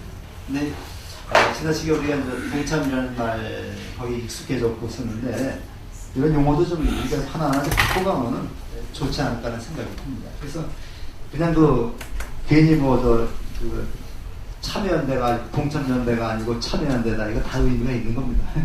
근데 이제 의도적으로 제가 보기에는 저 집안에서 참여라는 말을 쓰지 않았던 것 같아요. 그러니까 동참이라는 말이 굳어졌는데 이건 능동적이냐 피동적이냐 이게 다 다릅니다. 이게. 그래서 이것이 남격없이 베풀고, 그 다음에 상대방에게 구업을 짓지 않고, 그 다음에 같은 이익을 추구하고, 그 다음에 같이 함께 모여서 일하는, 그거는 참여입니다. 동참이 아니라 참여해서 같이 일하는, 이렇게 함으로써 그 집단이 어떻게 됩니까? 그 집단이나 사회가 더 발전할 수 있는 거죠. 근데 내가 동참만 하고 발전이 안 돼요. 내가 참여해서 자꾸만 좋은 의견을 얘기를 하고, 좋은 의견 얘기를 할 때 그거를 상대방이 좀 불편하더라도 그것을 듣고 해야 됩니다. 그래서 우리가 저도 신도에 같은 데 참여 가보면은 그냥 일방적으로 회장이 또는 스님이 지시하는 거 받아 적는 건 아무 의미가 없죠. 그래서 어떤 말건이 있을 적에 이걸 놓고서 같이 토론을 해야 돼요. 토론과 토의가 또 다른데 토의를 해야 돼요. 토의를 해가지고 거기서 좋은 방안을 우리가 끄집어내도록 노력을 해야 되는 거예요. 그래서 우리가 학급 배우는 거 보면요, 초등학교 애들이 제일 잘해요. 이제 중학교, 고등학교 가면 관심이 자체를 갖지 않습니다. 이렇게 됐고, 약을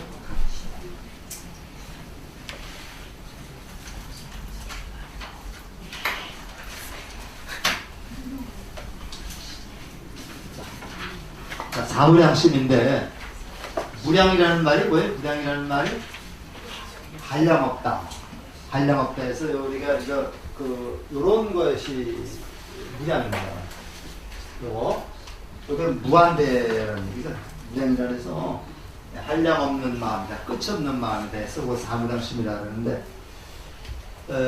아미타불을 뭐라고 그러죠? 무량수불 또는 무량광불이라고 말하죠. 그래서 우리가 무량수전에는 아미타불을 모신 장로를 무량수전이라고 합니다. 그래서 이 인도에서 이제 그 무량수 이것도 나왔는데 끝이 없는 한량없는 마음이다. 그래서 한량없는 마음이 네 가지가 있습니다. 네 가지가 있는데 자의 자무량심, 희무량심, 비무량심, 희무량심, 사무량심인데 이런 네 가지를 우리가 잘 갖춰야 된다는 얘기죠. 우리가 자비라고 말할 때 자라고 하는 말하고 비라는 말이 다른 말이죠. 그래서 자라는 말하고 이거 남에게 베푸는 겁니다. 이거 베푸는 마음이죠. 그러니까 우리가 보통 잘하는 말을 번역을 하면 사랑이라는 말을 번역을 할 수가 있는데, 그건 내가 남에게 베푸는 걸 우리가 잘하고 그래요. 비라는 것은 요거는 우리가 여기 나와지면 연민나는 마음, 그 다음에 이제 아파하는 마음이죠. 아파하는 마음. 남의 아픔을 같이 아파하는 마음을 비라고 해요. 남의 마음을 같이 아파하는 것. 그래서 요건 우리가 다른 말로 하면 측은지심이라고 해요. 남의 아픔을 같이 아파하는 측은지심이다. 그래서 요거는 이제 맹자님은 사단이라는 게 있습니다. 인의 예지가 나오는데 이 측은지심에서 인이 나온다 그랬어요. 요거는 우리가 유교로 하면 인이라고 얘기해요. 측은지심에서 인이 나오고, 그 다음에 수호지심에서 의가 나오고, 이렇게 해서 이제 사단이 나오는데, 남에게 사랑을 베푸는 것이 자고요. 자고, 그 다음에 남의 아픔을 같이 아파하면서 측은한 마음을 갖는 게 비입니다.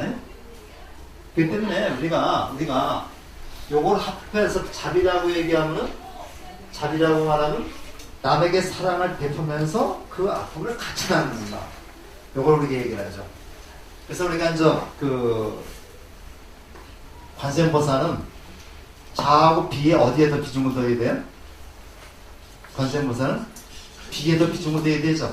그래서 대비 관세음보살 그렇게 얘기하죠. 예불문에서 대지 문수사리보살, 대행보험보살, 대비 관세음보살, 대원본존, 지장보살입니다. 자 쪽이 더 강조되는 보살은 이거는 미륵보살입니다. 그래서 미륵보살 자시보살이라고 그러죠. 그래서 자시보살이라고 해가지고 우리가 이제 이것도 중요하지만 보다 더 중요한 것은 이것이다. 그래서 요거를 우리가 대자대비라고 해요. 요거를 우리가 갖춰야 됩니다. 그래서 남을 사랑하는 마음이 한량없고, 그 다음에 남을 불쌍히 여기는 마음이 한량없다. 그러니까 우리가 텔레비전 보다가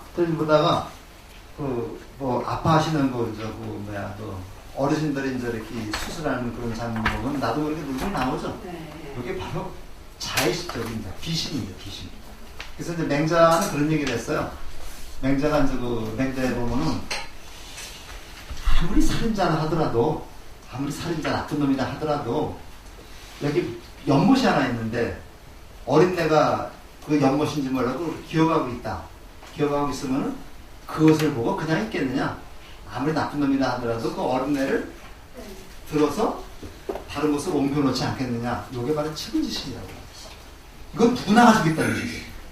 누구나 가지고 있는데, 요거를 키워가는 게 바로 인이고, 유교에서 말하는 군자가 되는 거고, 요거는 불교에서 말하는 보살이 되는 겁니다. 이게 보살심이죠. 그런 마음을 키워가는 겁니다. 그러니까 우리가 이제 살인마에게도 그런 마음이 있다는 얘기입니다. 그런 마음이 있다는 얘기예요. 그래서 우리 법화경에 보면요, 배받았다라고 하면 이제 잘 아시죠? 부처님을 배반해서 3번이나 부처님을 죽이려고 시도했다가 나중에 지옥에 떨어진 그 부처님의 사촌 동생인데 법화경에 보면 그런 얘기가 나와요. 배받았다도 나중에 성불할 것이다. 이게 그런 숙인주입니다. 배받았다도 나중에 성불할 것이다. 자기를 죽이려고 했던 그 왼수까지도 나중에 부처님이 될 거라고 얘기를 했어요. 왜냐하면 그런 악마에게서도 요만한 그 비심이 있다는 얘기죠. 우리 그걸 갖다 부처님이 보신 겁니다. 그 다음에 시라고 하는 거는 요거는 기뻐할 시자인데 그냥 기뻐하는 게 아니라 남의 기쁨을 같이 기뻐하는 겁니다. 요거는 저거는 남의 기쁨을 같이 기뻐하는 거. 그냥 무조건 기뻐하는 게 아닙니다. 우리는 보통 어떻게 얘기를 해요? 사촌이 땅을 싸면 배가 아프다 그래서 사촌이 땅을 싸면 배가 아픈 게 아니라 더 기분이 좋은 거. 그래서 이거는 저기를 저기 시자를 요거는 같이 희열이라고 해가지고 남의 기쁨을 같이 기뻐하는 겁니다. 같이 기뻐하는 거. 남의 잘 되는 걸 자기 일처럼 그렇게 기뻐하는 사람들이 그때 기분이 진짜 뭡니다. 그래서 저는 요 말이 제일 좋아요. 남의 기쁨을 같이 기뻐하는 건데 그래도 아직 중생인가 봐요. 옆에 누가 뭐 잘 됐다 그러면 괜히 그냥 시샘이 나오고 그래요. 그래서 그런 마음이 일어나는 게 당연하죠. 일어나는데 요게 빨리 그 기쁨으로 같이 기뻐하는 거 바뀔 수 있도록 노력을 하는 겁니다. 그러니까 우리 애는 뭐 이렇게 시원찮은데 옆에 옆집에는 뭐 아주 잘 되고 돈도 많이 벌고 뭐 아주 출세도 하고 뭐 이번에 뭐 사장이 됐다고 이렇게 얘기하면 야, 얼마나 잘났길래 그런 마음이 앞서는데요. 그런 마음을 같이 안고 같이 심적으로 축하해줄 수 있는 마음, 이런 마음을 우리 부자들은 가져야 되겠죠. 그러니까 이걸 갖도록 노력을 해요. 공자한 논어에 보면요, 논어에 보면서 남의 기쁨을 같이 기뻐하는 것이 가장 큰 기쁨이라고 얘기했어요. 그게 중요한 겁니다. 사라는 말은 이건 버릇사자입니다. 버릇사자인데 평정심과 공중도 사이에 번역되는데 사라는 말이 왜 평정심이 되느냐? 사라는 말은 버린다는 내 기득권을 다 버려버리는 겁니다. 내 기득권을 다 버려버리면은 내가 어때요? 다른 사람하고 똑같은 사람이 되는 거죠. 내가 뭐 사장이다, 내가 뭐 그 직업 장관이다 했는데 내가 가지고 있는 사장이라든가 장관이라는 그러한 직분을 다 버려버립니다. 버려버리면 뭐가 되는 겁니까? 그냥 똑같은 사람이 되는 거죠. 제가 그래서 김사업이라는 분이 있어요. 김사업이라는 분이 있는데 그분이 서울대학교 영문과를 나와가지고 다시 동대 들어갔습니다. 동대 들어가가지고 불교 공부를 해서 이제 동대 교수가 됐다가 어느 날 갑자기 교수를 팽개치고 이제 저기 남해 무슨 도곡동가 어디 그런 섬을 들어갔어요. 섬을 들어가서 이제 거기다가 선센터를 만들어 놓고 혼자 앉고 수행을 하고 있습니다. 그분이 쓴 책이 있어요. 그래서 그분 책을 아주 재미있게 해서 어저께 좀 책을 많이 보면 안 되는데 혼나게 생겼는데 어저께 제가 너무 재밌어서 하루에 100페이지 넘게 봤어요. 그렇게 한 300페이지 정도 되는데 뭐 인문학도를 위한 뭐 불교 강의인가 그런 제목이 그렇더라고요. 불광수반에는 인문학도를 위한 불교 강의인가 됐는데 그분이 거기 섬에 도곡섬인가 돼요. 거기 섬에 들어가서 이제 이렇게 만드는데 섬 폐교가 있죠. 네, 폐교에 섬방을 하나 만드는데 이걸 갖다가 배로다가 시멘트를 갖다가 대면은 거기다가 40kg짜리 시멘트 하나 지고서 거기를 하는데 1시간 걸린대요. 1시간 걸리는데 그거를 하루에 오전에 4번, 오후에 4번 그렇게 가면서 그걸 하는데 사람들이 자기가 그거 지고 가니까 교수님이 지게 지낸다고 얘기를 하더래요. 그래서 그건 잘못된 거다. 나는 교수님이 아니라 지금은 내가 옛날에는 거기서 교수였지만 지금은 뭐예요? 지금 지게 지는 사람이죠. 내가 지게 지는 사람인데 나보고 교수님이 지게 지낸다는 건 잘못된 거다. 그런 얘기를 하는 걸 듣는데 굉장히 공감이 가더라고요. 그러면서 교수님이 지게질을 한다라고 하는 것은 그렇게 생각하면 내가 교수라는 그러한 생각을 버리지 못했기 때문에 얘기가 나온다는 거죠. 그래서 그것마저 버려버려야 된다는 얘기예요. 그래서 내가 그 학생들을 가르칠 때는 그때는 교수지만 지게질 할 때는 지게꾼이 되는 거고 그 다음에 이제 밭을 갈 때는 밭 가는 사람이 되는 거고 이렇게 얘기가 돼야 되는 거죠. 이게 바로 실체가 없다는 얘기다. 이게 자성이 없다는 얘기다. 근데 우리는 어떻게 얘기를 해요? 그 사람이 전직 교수였기 때문에 지금 지게는 교수님이 지게질을 한다. 이렇게 얘기를 하죠. 그래서 우리가 또 만나면요. 친구들 만나면은 사장 했던 친구들, 퇴직했던 친구들 만나면 지금 또 사장님 그래요. 근데 그 사장이 아니죠. 이게 이제 그런 얘기인데, 그것까지 또 버려버리는 걸 우리는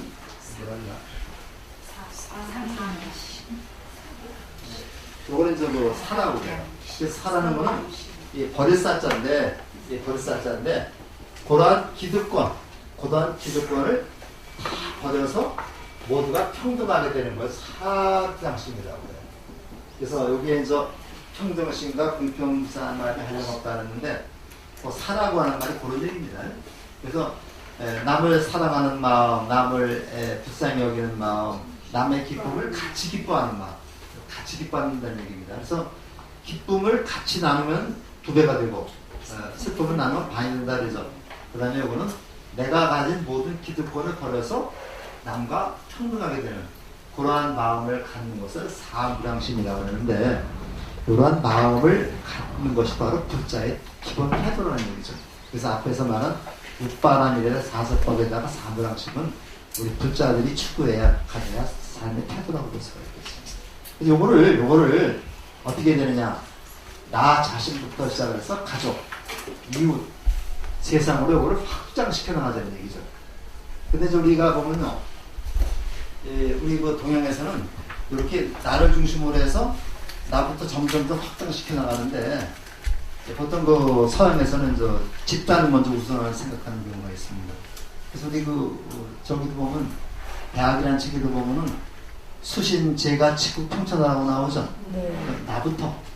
나부터 이렇게 깨끗하고 이런 거 실천하게 되면은 가족이 같이 실천하게 되는 것이고, 가족이 실천하면은 이웃이 따라합니다. 나를 따라하게 되는 거고, 그러면 온 국민들이 다 따라하면 이 세상이 바로 불국정토가 아니겠는가, 이런 얘기가 되겠습니다.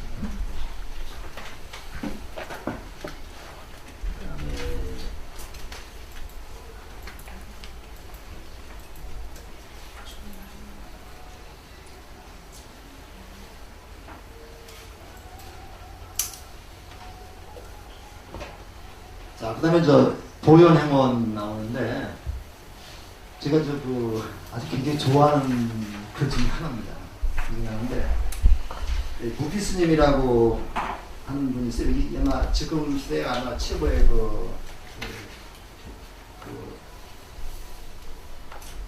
학자 스님이라고 볼 수 있는데, 그분이 파엄경, 법화경 쪽에 다 풀을 잘 놨습니다. 우리 동양간에 가보면요, 대방광불 하엄경 강의라고 해가지고 81권짜리가 있어요. 81권짜리가 있는데, 이걸 하엄경을 아주 풀이를 해놔서 지금 81권으로 다 끝내놨습니다. 그래서 저기 동양간에 있는데, 이거는 지금 제가 보고 있습니다. 보고 있는데, 무비스님 말씀을 들어보면요, 불교의 핵심은 화엄경이에요. 불교의 핵심은 화엄경인데, 화엄경의 핵심은 보현행원뿐이다. 그렇게 얘기를 했거든요. 우리 마당에 있는 그림은 무슨 그림인지 아세요? 마당에 있는 그림 이게 법궤도라고 그러는데, 이게 돌아가시면 한번 돌아보시면 알겠지만은 몇 번이 꺾어지냐면 53번이 꺾어집니다. 그래서 이렇게 돌아가면서 이렇게 한번 꺾어지죠. 53번이 꺾어지는데, 그 53번이라는 게 왜 나왔느냐면요, 화엄경의 입법계품이라는 게 있어요. 화엄경의 입법계품이라고 해서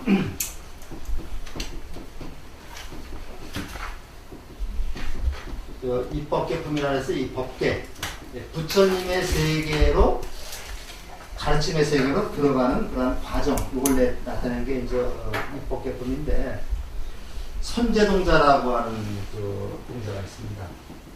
선제동자라고 하는 이 수행자가 있는데, 이 사람이 이제 그 선제동자가 부처님의 가르침을 공부하기 위해서, 불법을 부처님 제자가 되기 위해서 제일 처음에 찾아간 그 보살이 문수보살을 찾아갑니다. 문수보살을 찾아가가지고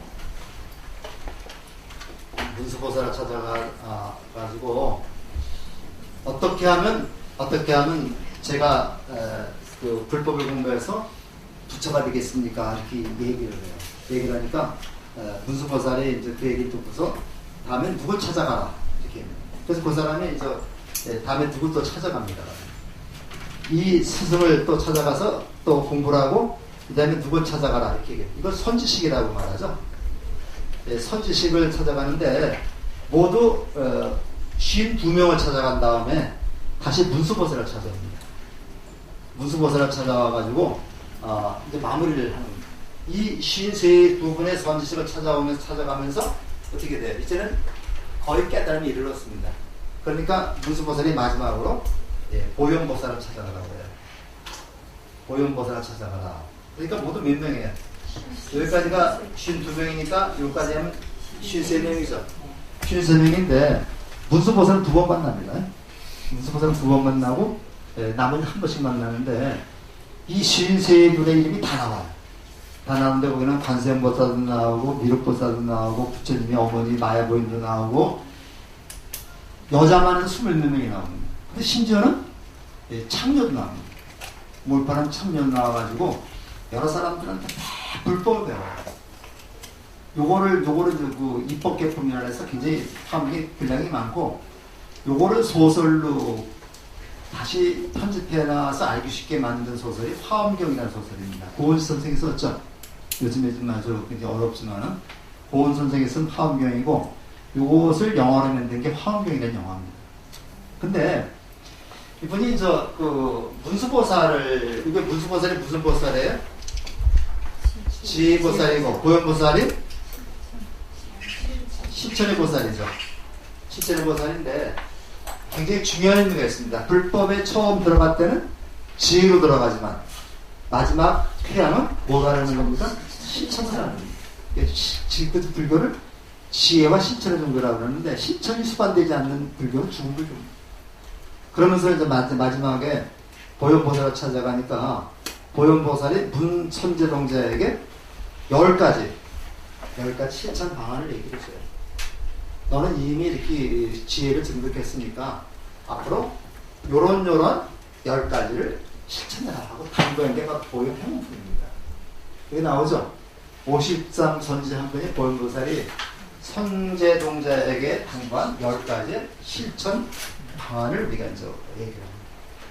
굉장히 중요하고 요즘에는 이 보현행원품을 저기만 보현행원품만 따로 떼가지고 보현행원품 사용을 굉장히 많이 합니다. 근데 사실은 제 생각은 이 보현행원품 사업 사용을 좀 많이 했으면 좋겠어요. 그래서 한글로 된 거 많으니까 길지 않습니다. 그래서 우리가 법화경에 이제 관세음보살 보험품이라는 게 있습니다. 화엄경에 보현행원품이라는 게 있어요. 그래서 관세음보살 보험품하고 보현행원품만을 따로 떼가지고 이렇게 만든 또 이렇게 책도 많이 나와요. 그래서 이렇게 나오는데 이게 좀 마무리가 되겠습니다. 예경 제불원이다. 첫째가 예경 제불원이다 해서 언제 어디서나 부처님을 공경해라.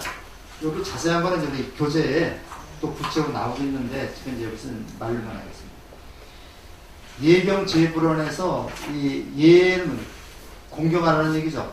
여러 부처님을 공경하는 마음을 가져라. 근데 여기서 부처님은 누구예요? 부처님은 누굽니까? 여러 부처님입니까? 이거를 우리가 경전을 읽을 때 그냥 옛날 얘기만 읽으면 안 됩니다. 보현보살이 선제동자에게 한 얘기는 그 선제동자는 선제동자로만 생각하면 아무 의미가 없죠. 선제동자가 바로 누구예요? 선제동자가 바로 나입니다. 그러니까 보현보살이 나에게 이런 얘기를 하고 있는 것이다 이렇게 생각해요. 그래서 항상 그 경전을 읽을 적에 만약에 금강경을 읽는다면 금강경은 부처님이 수고리한테 하는 얘기인데 여기서 수고리를 나로 대입시키게 됩니다. 부처님이 나한테 하는 얘기지 수고리한테 하는 얘기는 아무 의미가 없잖아요. 그렇죠? 나한테 그렇게 하는 얘기입니다. 그러니까 내가 수고리가 돼서 그걸 실천해야 된다는 얘기죠. 그러니까 오늘 바로 여기서 선제동자를 나라는 지금 이 그림은 나라고 대입을 시키면 쉽습니다. 그래서 부처님 공경하는데 부처님이 어디 법당에 있는 부처님입니까? 그럼 석가모니 부지 알았겠죠? 이거 지어버리니까 모든 부처님 우리 불교에서 뭐라고 그래요? 모든 분들이 다 부처님이라 그러죠? 네, 집에 가서는 가족이 부처님이고 자식이 부처님이고 이웃이 부처님이죠. 그러니까 이거는 모든 사람을 쉽게 모든 사람을 내가 나하고 살고 있는 모든 사람을 다 부처처럼 공경하는 그렇게 하면 되겠죠? 그럼 나도 뭐가 됩니까? 나도 부처가 되죠. 여러분 그 결혼하면 왕비 되고 싶죠? 왕비 되려면 어떻게 해야 돼요? 남편을 왕으로 모시고 왕비가 되는 겁니다. 모든 사람을 어디서나 부처님처럼 공경해라. 그러니까 이걸 이렇게 보지 마시고요. 모든 분들을 내가 대하는 모든 분들을 부처로 공경해라. 이렇게. 두 번째 칭찬 여러분인데 이제 칭찬한다. 이 부처님 칭찬하면 굉장히 좋아해요. 그래서 이제 다른 사람 내 주위에 있는 모든 사람이 한 일을 다 칭찬하라. 비판하지 말고 칭찬하라는 얘기입니다. 그래서 우리가 요거 제가 그 보현의 목품 제가 본 게 두 가지가 있는데 하나는 광덕스님이 번역한 그 보현의 목품이 있고 하나는 그 무비스님이 번역한 것도 봤어요. 도법스님이 번역한 걸 제가 봤습니다. 그리고 근데 이제 광덕스님이 번역한 건 좀 오래돼서 좀 틀에 박힌 게 됐지만은 도법스님이 번역한 그 보현의 목품은 그것도 책으로 나온 게 있습니다. 그거는 최근 번역이기 때문에 바로 이렇게 우리가 지금 이웃 사람 모든 사람을 부처로 보기 이런 식으로 되어 있어요. 다른 사람이 쌓은 공덕을 칭찬해라, 찬탄하라. 그 다음에 광수 공양이라는 건 뭐냐면 그 반문 공양이라고 하죠. 부처님에게 두루 올리는 건데 모든 부처님에게 두루 공양을 올리듯이 다른 사람을 부처로 섬기는 얘기입니다. 결론은 뭐예요? 깔려있는 거는 내 이웃에 있는 모든 분들을 다 부처로 생각하라는 얘기죠. 부처로 생각하면 그분들을 공경하고 칭찬하고 그 다음에 그분들한테 공양을 올리고 이렇게 얘기를 했습니다. 그 다음에 넷째는 참제 업장론. 요거는 참회에서 요건 제자는 뭐입니까? 없앤다는 얘기죠. 참회를 통해서 없앤다. 뭘 없애는 거예요? 업장을 없앤다. 업이라는 것은 우리가 의도적으로 지은 모든 행위를 업이라고 합니다. 업이라는데 업이라는 것 때문에 뭐가 돼요? 상이 생기는 거죠. 상이 생기기 때문에 상이라는 것이 바로 번뇌입니다. 이 번뇌가 바로 뭐라고 해요? 우리가 부처가 되는데 장애가 됩니다. 그래서 그걸 업장이라고 그래요. 그래서 우리가 이제 하는 모든 업이라는 것이 깨닫는데 장애가 되기 때문에 업장입니다. 그 참회를 통해서 모든 업장을 없애겠다는 원을 세우라는 얘기죠. 이게 정확한 해석이죠. 참회를 통해서 그거는 나를 되돌아보는 겁니다. 참회를 통해서 내가 지은 모든 업장을 없애겠다는 그런 원을 세워라. 이걸 없애는 게 바로 뭐냐면 기도죠. 그러니까 우리가 수행 정진과 기도를 통해서 내가 지은 모든 업장을 없애겠다는 원을 세워라. 다섯째 수의가 나옵니다. 수의라는 말은 따라서 기뻐한다. 남을 따라서 기뻐한다는 얘기니까 남의 공덕을 함께 기뻐해라. 아까 사문하시면 나왔었죠. 남의 공덕을 함께 기뻐하는 것을 수의공덕이라. 그러니까 남이 잘 되는 것을 보고서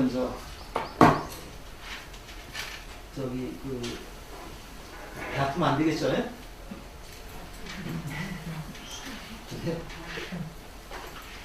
배가 또 아파지더라고요. 그래서 또. 내가 근데 잠깐 배 아프고서 가면 나요. 6번째, 전법륜 원이라고. 요거 청은 청을 부탁한다. 우리 청법가라고 그러죠?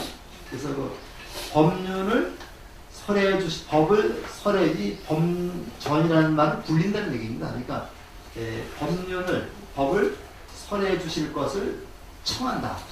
요거는 꼭 스님한테만 청하는 게 아니라 이웃 사람한테, 같이 있는 사람한테 이왕이면 내 삶의 지표가 될 수 있는 그런 것을 좀 말씀해 주십시오. 이게 청전법륜가죠. 우리 그 노래에 보면 그런 얘기 나옵니다. 3인행이면 필요아삼이라는 말이 나와요. 세 사람이 같이 길을 가면 거기에는 반드시 내 스승이 있다. 이렇게 나보다 잘난 사람한테 잘난 것을 배우면 되겠고, 나보다 좀 못난 그런 사람한테는 거지가 만약에 같이 간다면은 저 사람이 왜 거지가 됐는가 해서 난 배울 점이 또 있죠.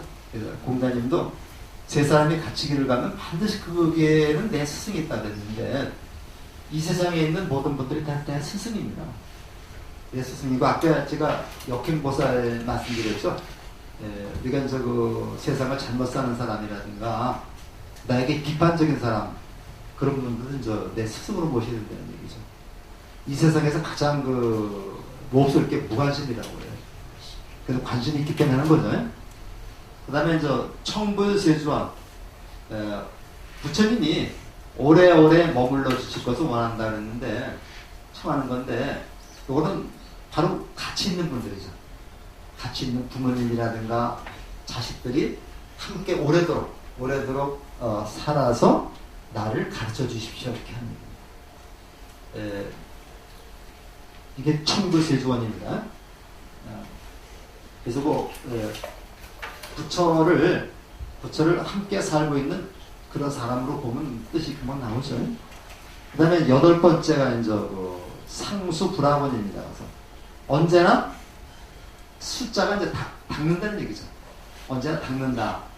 닦는다는 말은 나 자신의 마음을 가다듬는다는 얘기입니다. 마음을 닦는다는 얘기죠. 이것이 몸을 닦는다는 얘기가 아니라. 그래서 언제나 부처님처럼 행동하고 부처님을 배울 수 있도록 그 수행 정진할 수 있도록 원을 세운다는 얘기입니다. 내가 죽을 때까지 부처님 법을 공부하고 부처님처럼 행동할 것을 원을 세우는 다짐한 상수불학원이라고 그래요.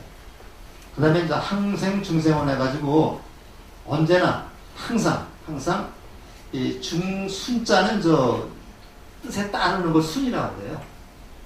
항상 이웃 사람들의 그 요구에 순응하면서 함께 살아가겠다는 원. 이 부처 독불장군이 있죠. 독불장군이 자기 혼자만 잘났다고 하는 독불장군인데, 세상에 무덤에 가보면 잘나지 않은 사람 하나도 없다고. 그러니까 다 잘난 사람들이죠. 다른 사람인데, 나는 당신보다 잘나지 않았습니다. 이 생각을 해보고 항상 남에게 배운다는 자세로 가지면 된다는 얘기죠. 그래서 이웃과 서로 싸우지 말고, 근데 종교부터가 싸우는 사람들이 많이 있더라고요. 그래서 웬만하면 이 모임에 가서 종교 얘기는 하지 않는 게 좋습니다. 그러니까 저도 친구들 만나보면 요새 그 카톡에 법정 스님 글이라고 해서 많이 오더라고요. 교회 다니는 친구가 있고, 근데 그것도 공회 아침마다 그냥 깍둑깍둑 하면 많이 오는데,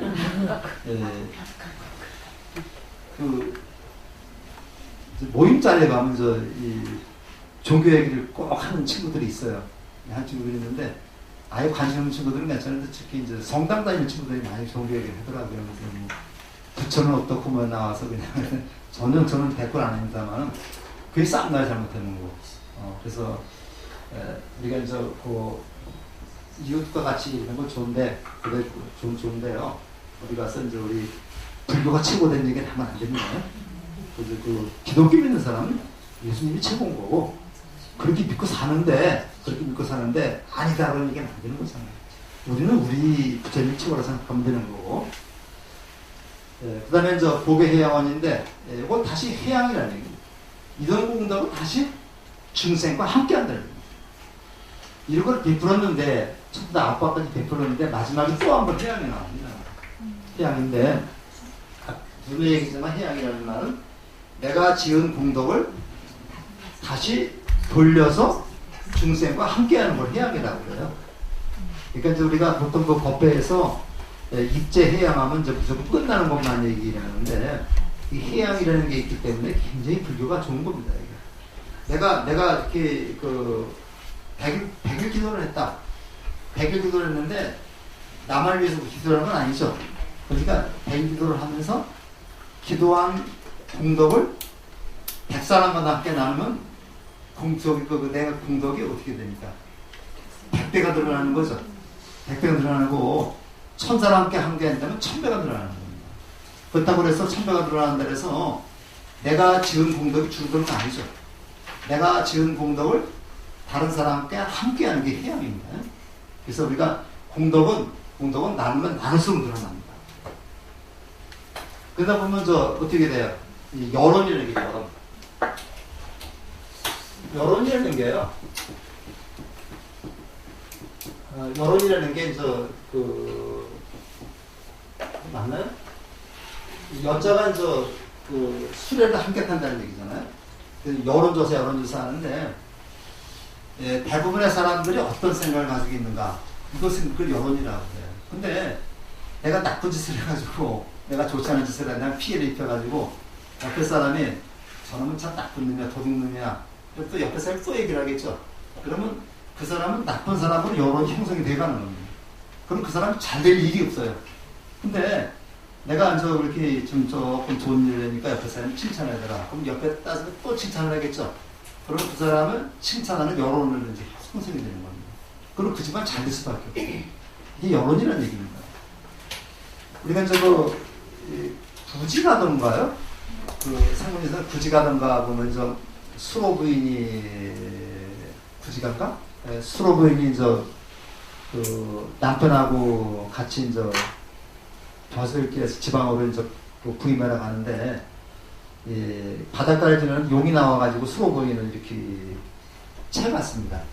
채가니까 지나가던 사람이 어떤 스님이 얘기를 해가지고 거기서 그 땅으로다가 발로다 땅을 치면서 수로 부인을 내놔라. 안 내놓으면 잡아서 구워 먹는다. 그런 노래 있죠? 들어보셨죠? 그렇게 하니까 그 용이 그 수로 부인을 다시 가져왔다 그러죠. 내놨다. 이게 바로 여론입니다. 이게 꼭 용이 수로 부인을 채갔다는 얘기가 아니라 여론이 여러 사람들이 함께 잃어버린 수로 부인을 찾겠다고 노력을 하면 수로 부인을 찾는다는 얘기죠. 여론이 그렇게 무서운 겁니다. 입에서 입으로다가 수미정사 경불교에 대한 정법을 전하는 그런 학교야. 그 여론이 형성되면 오게 돼 있습니다. 그 다음에 누구는 굉장히 착하고 열심히 사는 사람이다. 그 집안 잘 될 거야. 이런 여론이 있으면 그 집안 잘 되는 거죠. 이게 여론이라고 하는 거죠. 그래서 이러한 불보살 보현행원을 실천하는 길이 바로 불보살로 나아가는 것이다. 이렇게 생각을 할 수 있습니다. 그러니까 우리가 보현행원품을 우리가 보면서 우리가 함부로 살면 안 되겠다. 이렇게 10가지 목표를 세우고 열심히 사는 것이 진짜 필요하다. 이렇게 생각을 해볼 수 있고요. 그 다음에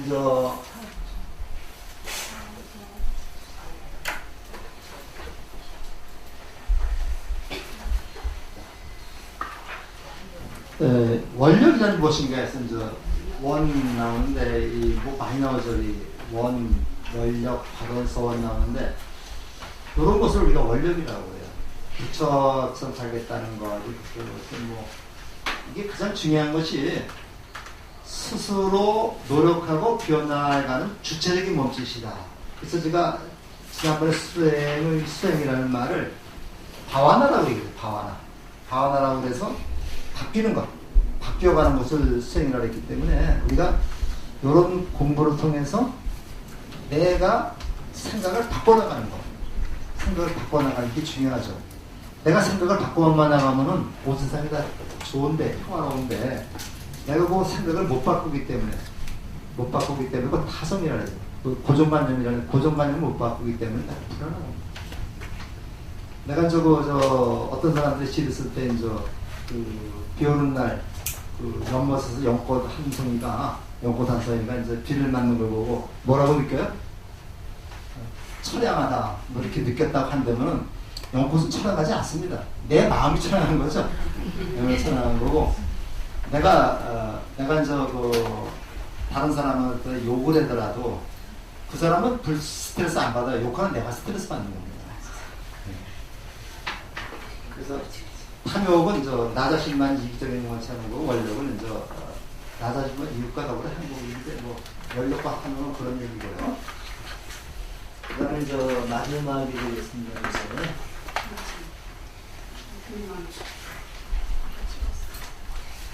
자, 우리가 사홍소원 있죠. 좋은 문제. 요거는 끝날 때마다 요거는 중생을 다 건지겠다, 번뇌를 다 끊겠다, 법문을 다 배우겠다, 불도를 다 이루겠다 이렇게 해서 네 분의 사홍소원을 합니다. 사원하는데 요거는 마지막으로 끝나면서 부처님 앞에서 요렇게 살겠다고 다짐하는 거죠. 다짐하는데 우리가 서원에는 우리가 서원을 본원이라고 그래요. 본원이라고 해가지고 본원에는 총원이 있고 결혼이 있어요. 결혼이 있는데 이와 같이 사홍소원과 같이 모든 불자들이 함께 소원하는 것을 총원이라고 합니다. 이거 총원이라고 합니다. 총원이라고 결혼이라는 건 뭐야? 각자의 원이죠. 각자의 원. 우리가 이제 기도할 때는 이와 같이 총원도 필요하지만 각자 자기 원이 있죠. 우리 집안이 건강했으면 좋겠다. 조금 더 이번에 로또 복권을 샀는데 그것이 좀 당첨됐으면 좋겠다. 이런 원이 있죠. 우리 할아버지가 제 편찮으신데 빨리 병이 편찮았으면 좋겠다. 이런 것도 같이 하는 건 결혼입니다. 그래서 우리가 기도할 때는 그러한 총원도 필요하지만 각자의 원이죠. 각자의 원을 같이 하는 게 좋습니다. 그래서 이것이 이루어지지 않을지 그건 몰라도 그런 총원과 결혼 이런 기도를 하게 되면 내 마음이 편해. 내 마음이 편한데 요거를 하지 않으면 내 마음이 불안한 거죠. 부모님이 돌아가셨을 때 다비식을 화장을 하고 부모님의 밑에를 절에다 모셔가지고 49제를 지내면은 마음이 편안하죠. 49제 지낸다고 해서 돌아가신 분이 꼭 좋은 곳에 간다는 보장은 없습니다. 솔직한 말인데 누가 또 확인도 안 하고요. 그런다 하지만 갖다 모시면은 내 마음이 편해요.